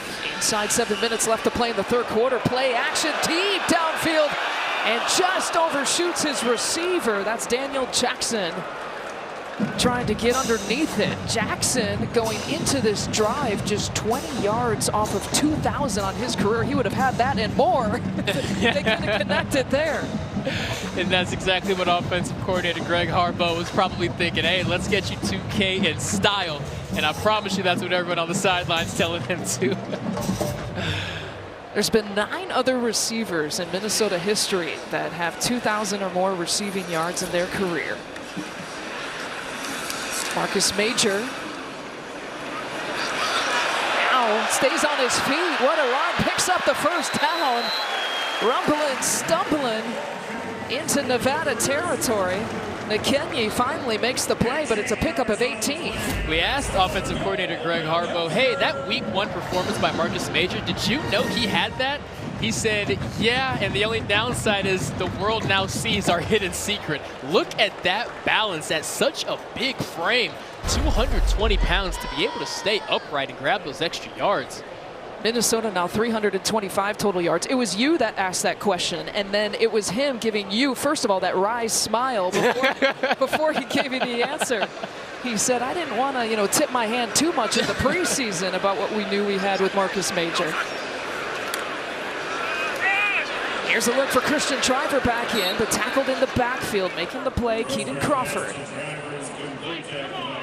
That play right there is more about Keaton Crawford tracking the hip at an expert level than it is about Christian Driver. This is a good move, and a lot of tacklers whiff right here. Crawford comes to balance and able to get Driver on the ground. Driver is a utility tool for this offense. They can hand him off the ball. They can throw him the ball. We'll see if they keep feeding him. Just the second tackle for loss here from Nevada.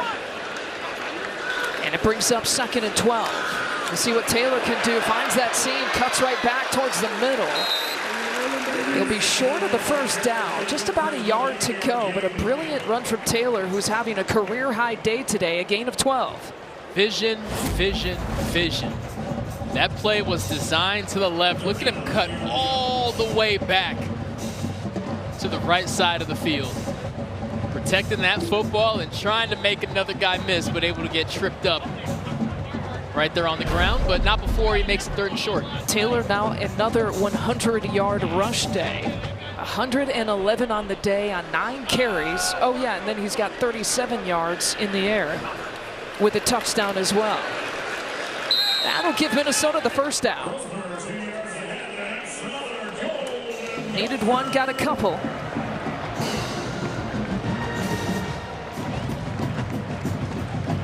Little quarterback sneak to keep the drive moving, and got a line change as running backs and wide receivers leave the field and get replaced by a new unit with some fresh legs. Last week Brosmer had a couple of impressive 8-minute drives. There was one in the 2nd quarter. There was a 12-play drive at the start of the 3rd quarter. In last week's game against Rhode Island, and this one in the 3rd has been awfully impressive as well. And Daniel Jackson down here on the bottom. Shifting this, there goes Marcus Major.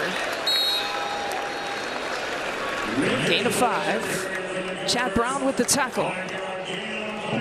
For how big Marcus Major is, his feet, he has the feet of a guy who is 5'8", 170. Now you see him, now you don't. And then he has the big frame to roll right through you if he needs to. It bears mentioning, Darius Taylor has not one jealous bone in his body. In fact, he's probably the most excited person in Minnesota that Marcus Major's here. Yeah, it's a great point, and a luxury for Greg Harbaugh, the offensive coordinator, to use a guy, maybe drive you down the field, and use the other guy to punch it into the end zone. He said neither one carries, but another tackle for loss. Wow, he shot the gap. What a play.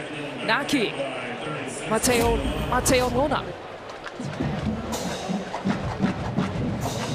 That is how you shoot a gap. You see center Greg Johnson with his palms up. Usually that means, who am I supposed to block? Oh, the guy that already flew by me.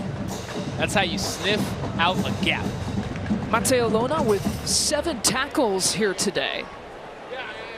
He entered today 2nd on the team in tackles, but tied for 1st in tackles for loss here this year, and you can see why. 3rd and 9 for Minnesota.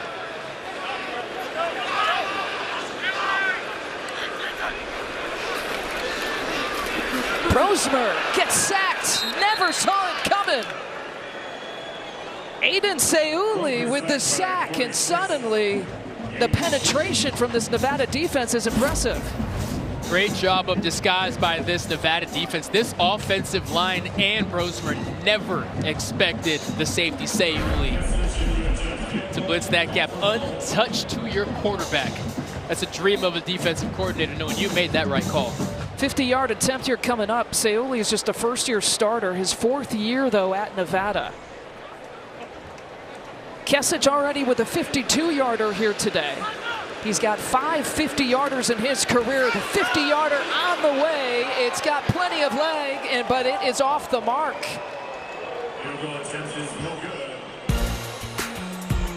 Pulled it just a little bit, the lefty did, and so score stays at 27-0.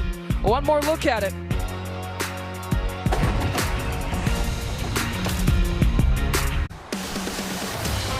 Coming up, Dylan Raiola leads Nebraska against Northern Iowa. Northwestern hosts Eastern Illinois as the triple header continues on the Big Ten Network and the Fox Sports app.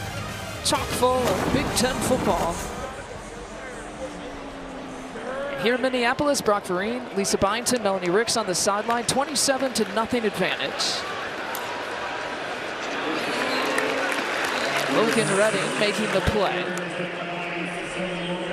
Logan Redding, 27th start, 35th game that he's played here for Minnesota.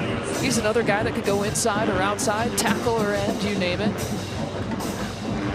This defensive line, the sky is the limit. The defensive line of years prior, a lot of room for improvement, but I feel they finally get to the level that people know that they can get to this year. Henderson was charging off the edge, but the pass is complete to Braham Jr. Chasing down the sticks. Just short of the first down. Braham Jr. saying, buddy, you left your ankles back there. Watch this. Whoop, whoop. Excuse me. Excuse me. Devin Williams doing everything he can. Thankfully for Minnesota, Braham Jr. mysteriously got out of bounds short of the yard to gain. There was room to get another step in. Yeah. 3rd and inches, actually. Definitely a regrettable decision there. He'll have to explain that one on the sideline. You got to be aware.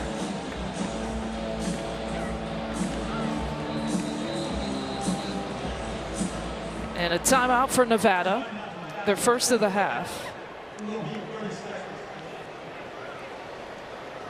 Interesting use of a timeout with 10 seconds to stop the clock. I wonder if Nevada thought that was a first down, just based off how lackadaisical they were. They were taking their time, they were subbing guys in, and now I'm pretty sure that's what coach is talking right there. Yeah, it looks like he might be talking about the measurement. Jeff Choate, year 6 as a head coach, year 1 at Nevada. Mentioned that he spent the last 3 years as a defensive coordinator at Texas. He said initially when he was looking for a first head coaching job, he said, I was getting frustrated because so many athletic directors wanted someone who had been a head coach. I didn't understand it until I became a head coach and realized, oh, all the things and all the hats you got to deal with. This is why they need someone with experience. Well, he's gotten that experience, gained a lot of perspective.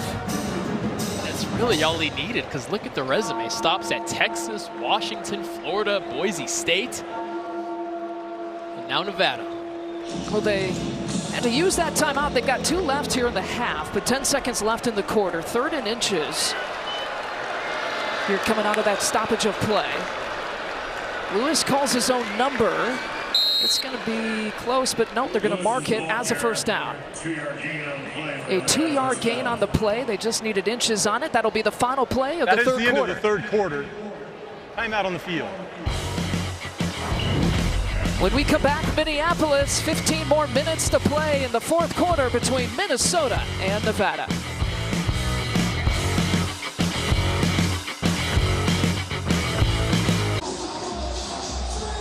All things to dance and celebrate here if you're a Minnesota Golden Gopher fan in Minneapolis. Yeah, get down, 27-0 the score, 15 more minutes left to play. Brock Vereen, Lisa Byington, Melanie Ricks with you. 1st and 10 to open up the 4th quarter. Trying to loft it up and over the fingertips. Jaden Smith got a hand on it, but couldn't bring it down. Melanie Ricks just moments ago caught up with Jeff Choate, the head coach for Nevada. Hey, Coach, what type of mentality do you want your team to have going into this final quarter? We talked about winning the 4th quarter. Right? We got an opportunity to do that. We've struggled all day. Their defensive front has been a problem. And so what we got to do is try to win the 4th quarter. That means we put a drive together right now. I thought our defense swelled up and did a nice job forcing that missed field goal. We're going to keep competing and win the 4th quarter. Thank you, Coach. Thank you. Now that defensive front, 4 sacks, 4 tackles for loss here today. A couple of interceptions. That pass complete to Cortez Braham Jr. A gain of 3. Devin Williams making the stop. He's got 6 tackles on the day. What should excite Gopher fans about this Minnesota defensive line is recent years, there really haven't been many opportunities to say that the defensive line is the strength of the defense. And with the pace that they're on, that may be the case this season. 10 hits on the quarterback a week ago. Today, all kinds of disruption. You mentioned how versatile they are. They can be special. Nevada 4 of 11 on 3rd down here today. Has to get rid of it quickly. It's broken up perfectly by Ethan Robinson. And he is hurt a little bit, it looks like. I thought he was going to take a bow, but I thought that was part of the celebration too. Definitely worthy of celebration. He had a pass breakup 2 plays ago. Now he just sniffs that out from the beginning. Able to get in front of that frame of 6'6" Jaden Smith. Ethan Robinson, the transfer out of Bucknell, looks like he's been playing FBS football his whole life, but something hurts. Well, we already saw Justin Wally in the secondary get banged up a little bit here from Minnesota. And again, Parrish will just let that one bounce into the end zone. 14 minutes and some change left to play. Minnesota's offense back to work. Another 100-yard game on the ground here for Darius Taylor, but look at the improvement from last week, his first game, his debut against Rhode Island. Remember, he missed the North Carolina game because of injury. We don't even see his receiving touchdown on this graphic, but 3 total touchdowns, a couple on the ground, 1 in the air for him here today. When you have a day good enough that the graphic isn't big enough to put all of your accomplishments on it, it's usually a good sign.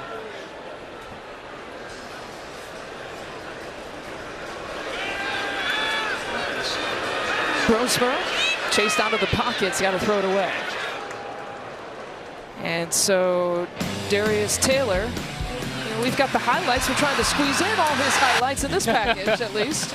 Started off as a wide receiver, going in there to break a tackle. Then some help from his offensive lineman here, showing that they're the more physical team on the football field. And then broken 1 tackle, breaking 2 tackles, showing that breakaway speed, technically, because he did break away, but with the help of his offensive lineman and wide receiver, finishes the job on an 80-yard run. When he was healthy, he was used heavily and averaged about 133 yards per game.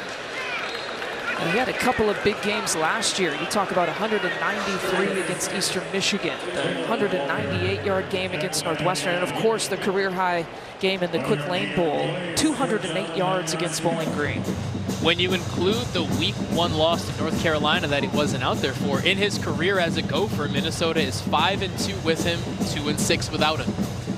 Not to put the pressure on him injury-wise, you can only control so much with injuries, but it is clear they are at their best when number 1 is standing right next to the quarterback. Well, you wanted to see those rushing numbers go up here in the second half. It was one thing that you know, if there was something to improve on in the first half, that was one category to do it.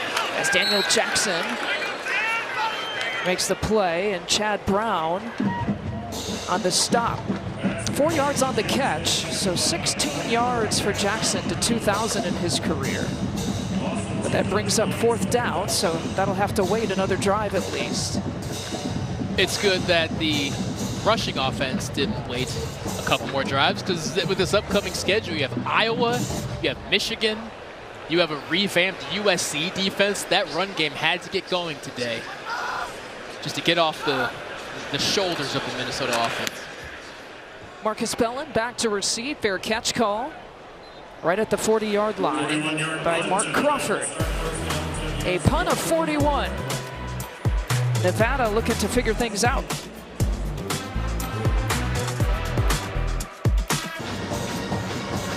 The final drive recaps the entire day around the conference tonight at 11 Eastern. That looks fun, Goldie. It's 8 Pacific, only on the Big Ten Network and the Fox Sports app. It's 27-0 here, looking across the Big Ten scores. Oregon up on Oregon State. Purdue losing big. Michigan State up big against Prairie View. A tight one between Washington State and Washington. And looking for it around the edge, Marcus Bellin. Not a whole lot gained on that play. Caden Johnson, an edge rusher here for Nevada. You see him there on the sideline. Look at his right arm, if you can see it. He's got a cast or a brace on it. A fifth-year player, played in Wisconsin, started his year in Madison, but he's a Minnesota native, so this is a homecoming for him. He dislocated his elbow last week against Georgia Southern. Grew up in St. Paul, 15 minutes from this stadium. And so you don't normally travel injured players knowing that they're not going to play, but Caden Johnson, obviously with a homecoming, is the exception here today. And as Coleman Bryson makes the incredible pass break up there, I feel for him, because that homecoming game is circled years in advance. When I committed to Minnesota, I knew that I was going to play at USC 2 years after that, and that game was circled for 2 years. So I definitely feel for him. I know he has a ton of family and friends here, wishing that they could see him play, but sometimes luck just isn't on your side. A four-star recruit out of high school.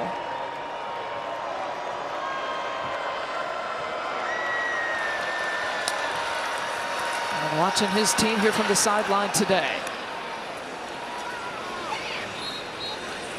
Lewis pass complete. Sean Dollars makes the play, a gain of 11. Broken coverage there by cornerback Ethan Robinson and nickel Jayonte McMillan. Both of them ran to cover the deep part of the field. Nobody was out there in the flat.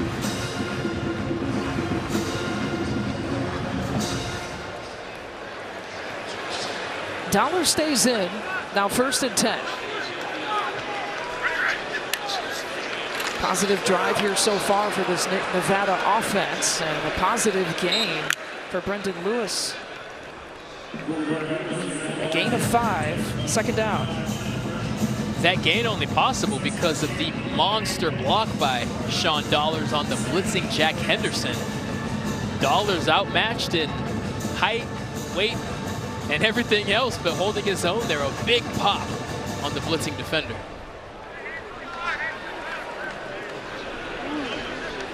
So 2nd and medium here for Nevada. Dollars again. Heavy lifting here on this drive. It's going to be just short of the 1st down. Brings up 3rd down. You know, Jeff Choate took this job looking to return Nevada to the glory days when they played 14 bowl games in a 17-year span. You look at the 2005 to 2021 era. Man, they were fun to watch. Those Chris Ault offenses, Colin Kaepernick tearing it up out there. Definitely looking to find a resurgence for the Wolfpack. Here's 3rd and 3. And Dollars does the job. Dollars cashes in, I guess you could say. You couldn't resist it, I don't blame you, but it's not going to happen overnight. I mean, look, Nevada's won 4 games over the past 2 seasons. I believe that's tied for worst in the FBS as Dollars lunges forward for the first. But just in talking to Coach Jeff Choate, it will happen. How much experience he has, the pipeline he has to some of these bigger schools in Florida, Washington. I mean, half this team transferred from Texas. They will get the talent in there, and they're definitely clearing that 2-3 win mark this year, no question. They could be. They've lost 3 close games coming into today. They've had their struggles today, but they very well could be 3-0 if things go the other way. Here's Bellin, another 1st down catch, and this Nevada offense, at least on this drive, is just moving down the field. It's a gain of 13. This is about as methodical and steady as we've seen Matt Lubick's offense. The undersized Bellin able to get that ball and get his head around to see the much bigger Cody Lindenberg coming. Oh, little sauce on the end there. I don't know if he'll regret that later, but 45's thinking, oh, if I get my hands on you, you're going to pay for that. Lewis is 3 of 4 on this drive for 25 yards, and Dollars has done the job on the ground as well.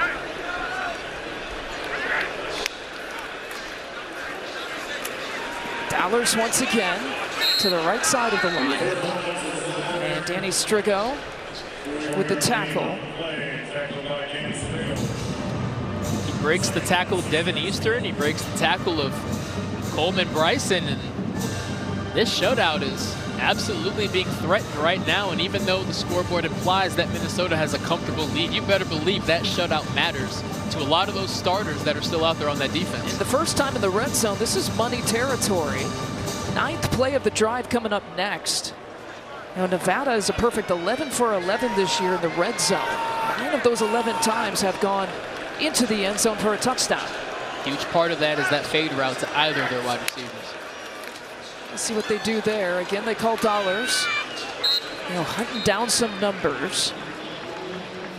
And 3rd down gets to about the 15-yard line.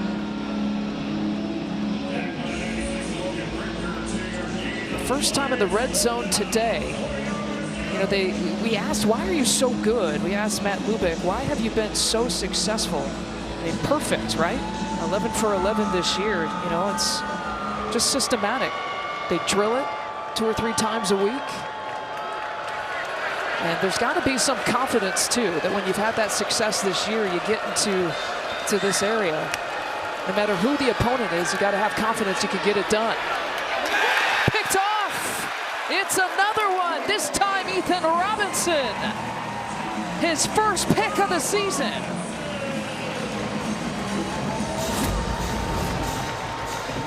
Forgive me, because I have to brag about some cornerbacks yet again. Look how he climbs this ladder and gets that ball at the highest point. The shutout remains intact.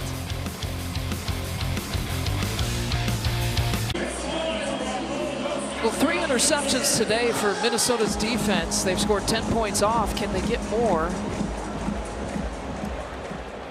Minnesota's defense in particular, a couple of picks for Kerry Brown, and now the latest, Ethan Robinson. By the way, Brock Vereen in our coaches meetings with Minnesota yesterday said Ethan Robinson is a stud. And he's put up stud numbers. This is a big-time stud run by Marcus Major. Picks up the first down. Flag at the end there.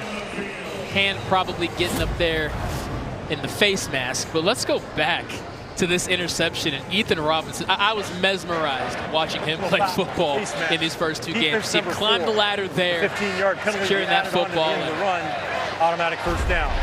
Brendan Lewis, who had not thrown an interception in 7 consecutive games, has thrown 3 today, and Crawford just doing everything that he can. Marcus Major is so hard to get on the ground, and you start to get desperate and just start grabbing for things. And he grabbed a fistful of face mask. 20 yards on the play, and then you tack on 15, and all of a sudden Minnesota's sitting on Nevada's 45-yard line. Major brought down, the tackle for loss by Nakeni. It bears mentioning, even though he's resting up on the sideline, Ethan Robinson has an opportunity to play himself into NFL conversations if he hasn't already. Coming out of Bucknell, first team All-Patriot League, gets an opportunity to play at the FBS level. He's played as one of the best cornerbacks in the Big Ten. I'm excited to see if he can continue that when Big Ten play kicks off in a week. McKenna with 5 tackles. See Robinson there on the sideline. 8 tackles for Robinson, a couple of pass breakups, and then the 1 interception. That pass is low, tough to handle. And 3rd down is coming up. That tackling ability is why NFL teams are going to love him. He's a heck of a corner, but I'm telling you, he can play safety with how natural of a tackler he is, how easily he gets off of blocks and he reads things. He is special. He's in his final year of eligibility. Played his first 3 years at Bucknell. 31 games, had over 150 tackles there. And a welcomed addition in Minneapolis. You see Justin Wally undressed next to him. Ethan Robinson may be cornerback 1 going forward. Oh, Darius Taylor, talk about being number 1. Gets tripped up, picks up the first down. And Taylor just keeps on rolling. A gain of 14. He has a whole lot of football left ahead of him as just a true sophomore. But last year it was just always what could have been if he remained healthy. What freshman records could he have set? That's all in the past now as he looks to have a fantastic sophomore year. Look, if previous play Keyshawn is under Cobb further doesn't make review. that tackle, he might have his 4th touchdown of the day. He very well could. He was off to the races.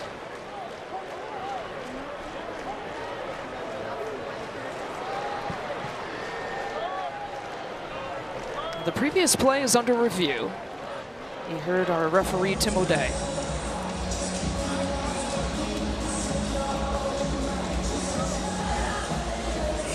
You know, it was close. Darius Taylor, they're going to see if there was a body part that was down for Taylor at the line to gain. Gonna see if right when that knee lands, where is that football?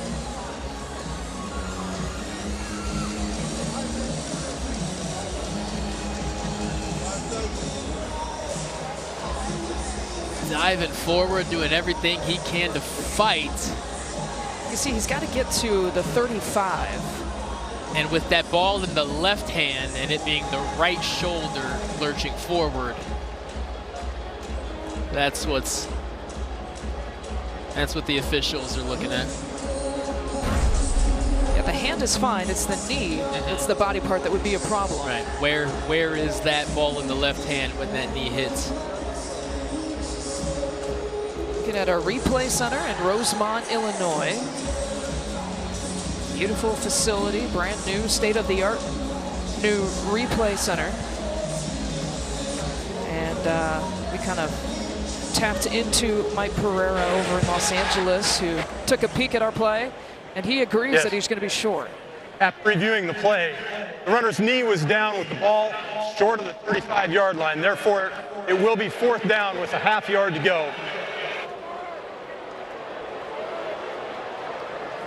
You'd think you got to go for it, right? Just for you have to. For the fourth down play, and they are. This time the running back's going to be Marcus Major. Kesich has a big leg, but to ask him to kick another 50-something yard field goal when you trust yourself now that the offensive line has gotten going to get this ½ a yard. You feel good about a QB sneak, which they've used earlier in the second half, or Marcus Major? Kesich is good for 52 today. He's missed a 50-yarder. So 4th and inches with the big back, Marcus Major, 6 feet, 220. Or perhaps Brosmer, that's going to get the call, and Minnesota's going to get the 1st down.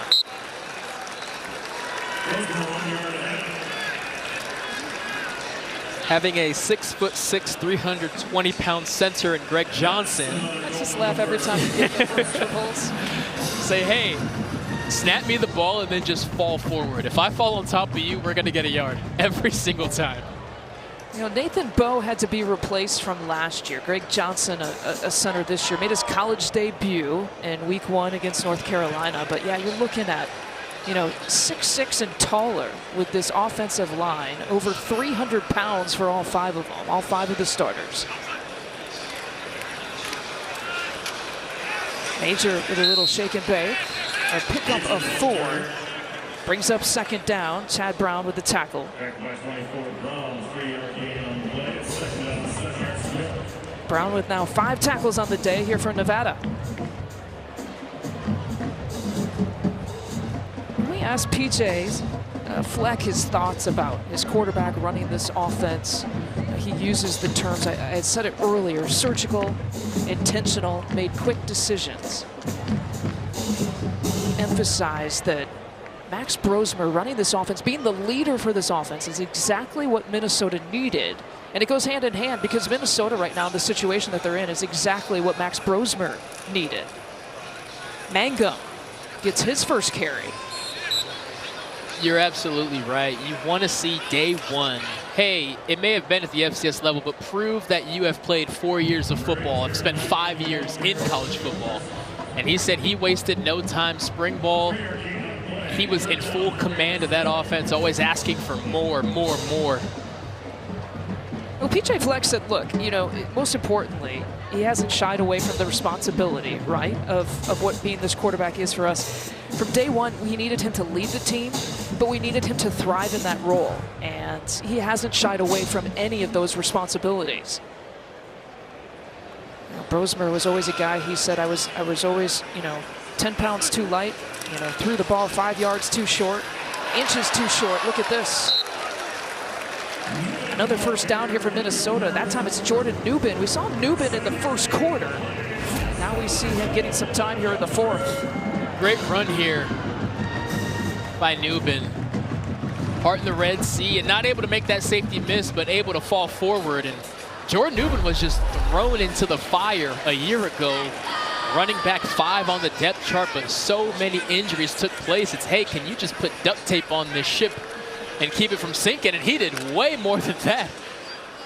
Took over the Minnesota offense, carried that load, and has earned absolutely every right to be the third running back in this rotation. Well, we got to get a play off before a 2-minute timeout, and they do with 2 seconds on the play clock. And again, it's Mangum.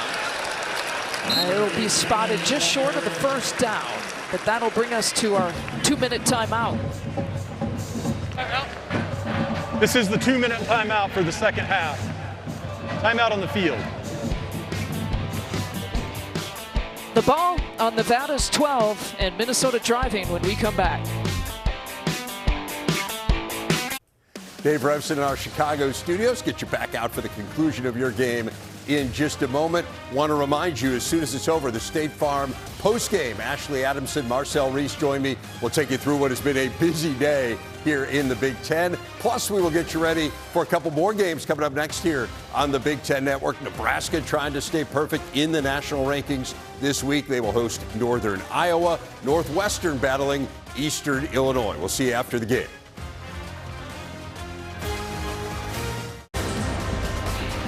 Football on the Big Ten Network is brought to you by Discover and by Auto Owners Insurance and by cute kids in the stands. That's adorable.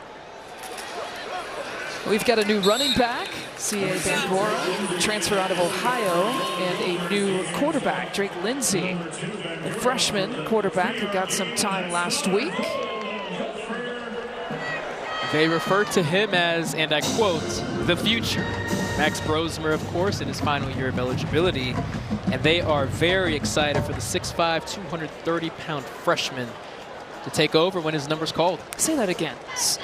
6'5", 230 pounds. Freshman. all of that is significant.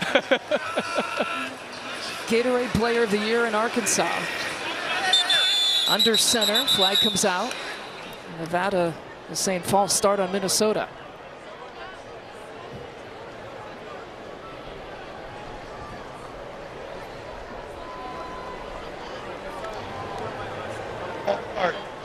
Offense number 60. Be a spot still down. Nevada has elected to allow the 10-second runoff. Clock operator, please reset the game clock for 1:18. All right, 1:18 on the game clock. Coming up after the game, Big Ten We'll start on my football ready for post play. game, sponsored by State Farm. They'll get you caught up on everything around the Big Ten.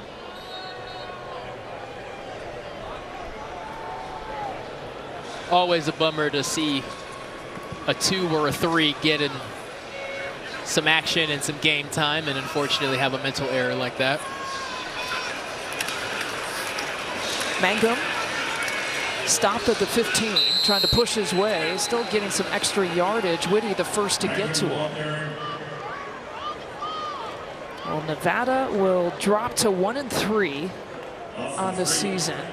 You know, their first 3 games had been decided by 5 points or fewer.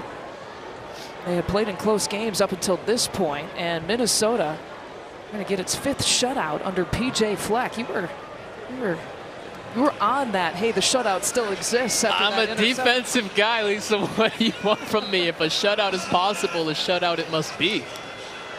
Bangora, your running back.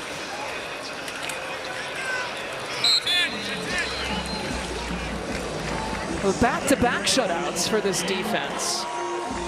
A 48-0 shutout last week against Rhode Island, and look at this. the rushing yards thanks to an 80-yard run by Darius Taylor in the second half. Very balanced attack in the air on the ground here today. The final 27-0. Minnesota takes care of Nevada. Back-to-back shutouts here for the Gophers, who improved to 2-1 on the season.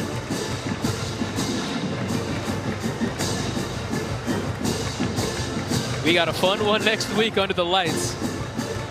Fight for the Hog as Iowa Hawkeyes are ready to roll against the Gophers. Oh, big thanks to Josh Peterson, our spotter, Nick Pinto, our statistician, Jim Ressler, our producer, Bonnie Riley, our director. That'll wrap it up from Minnesota. 27-0 your score. A big day for that man, Darius Taylor, who picked up 3 touchdowns, a career high for him. For Brock Vereen, Melanie Ricks, I'm Lisa Byton. After the break, let's send you to our Chicago studio for the Big Ten Live football postgame, sponsored by State Farm. That's coming up after the break. Good night from Minneapolis, everyone.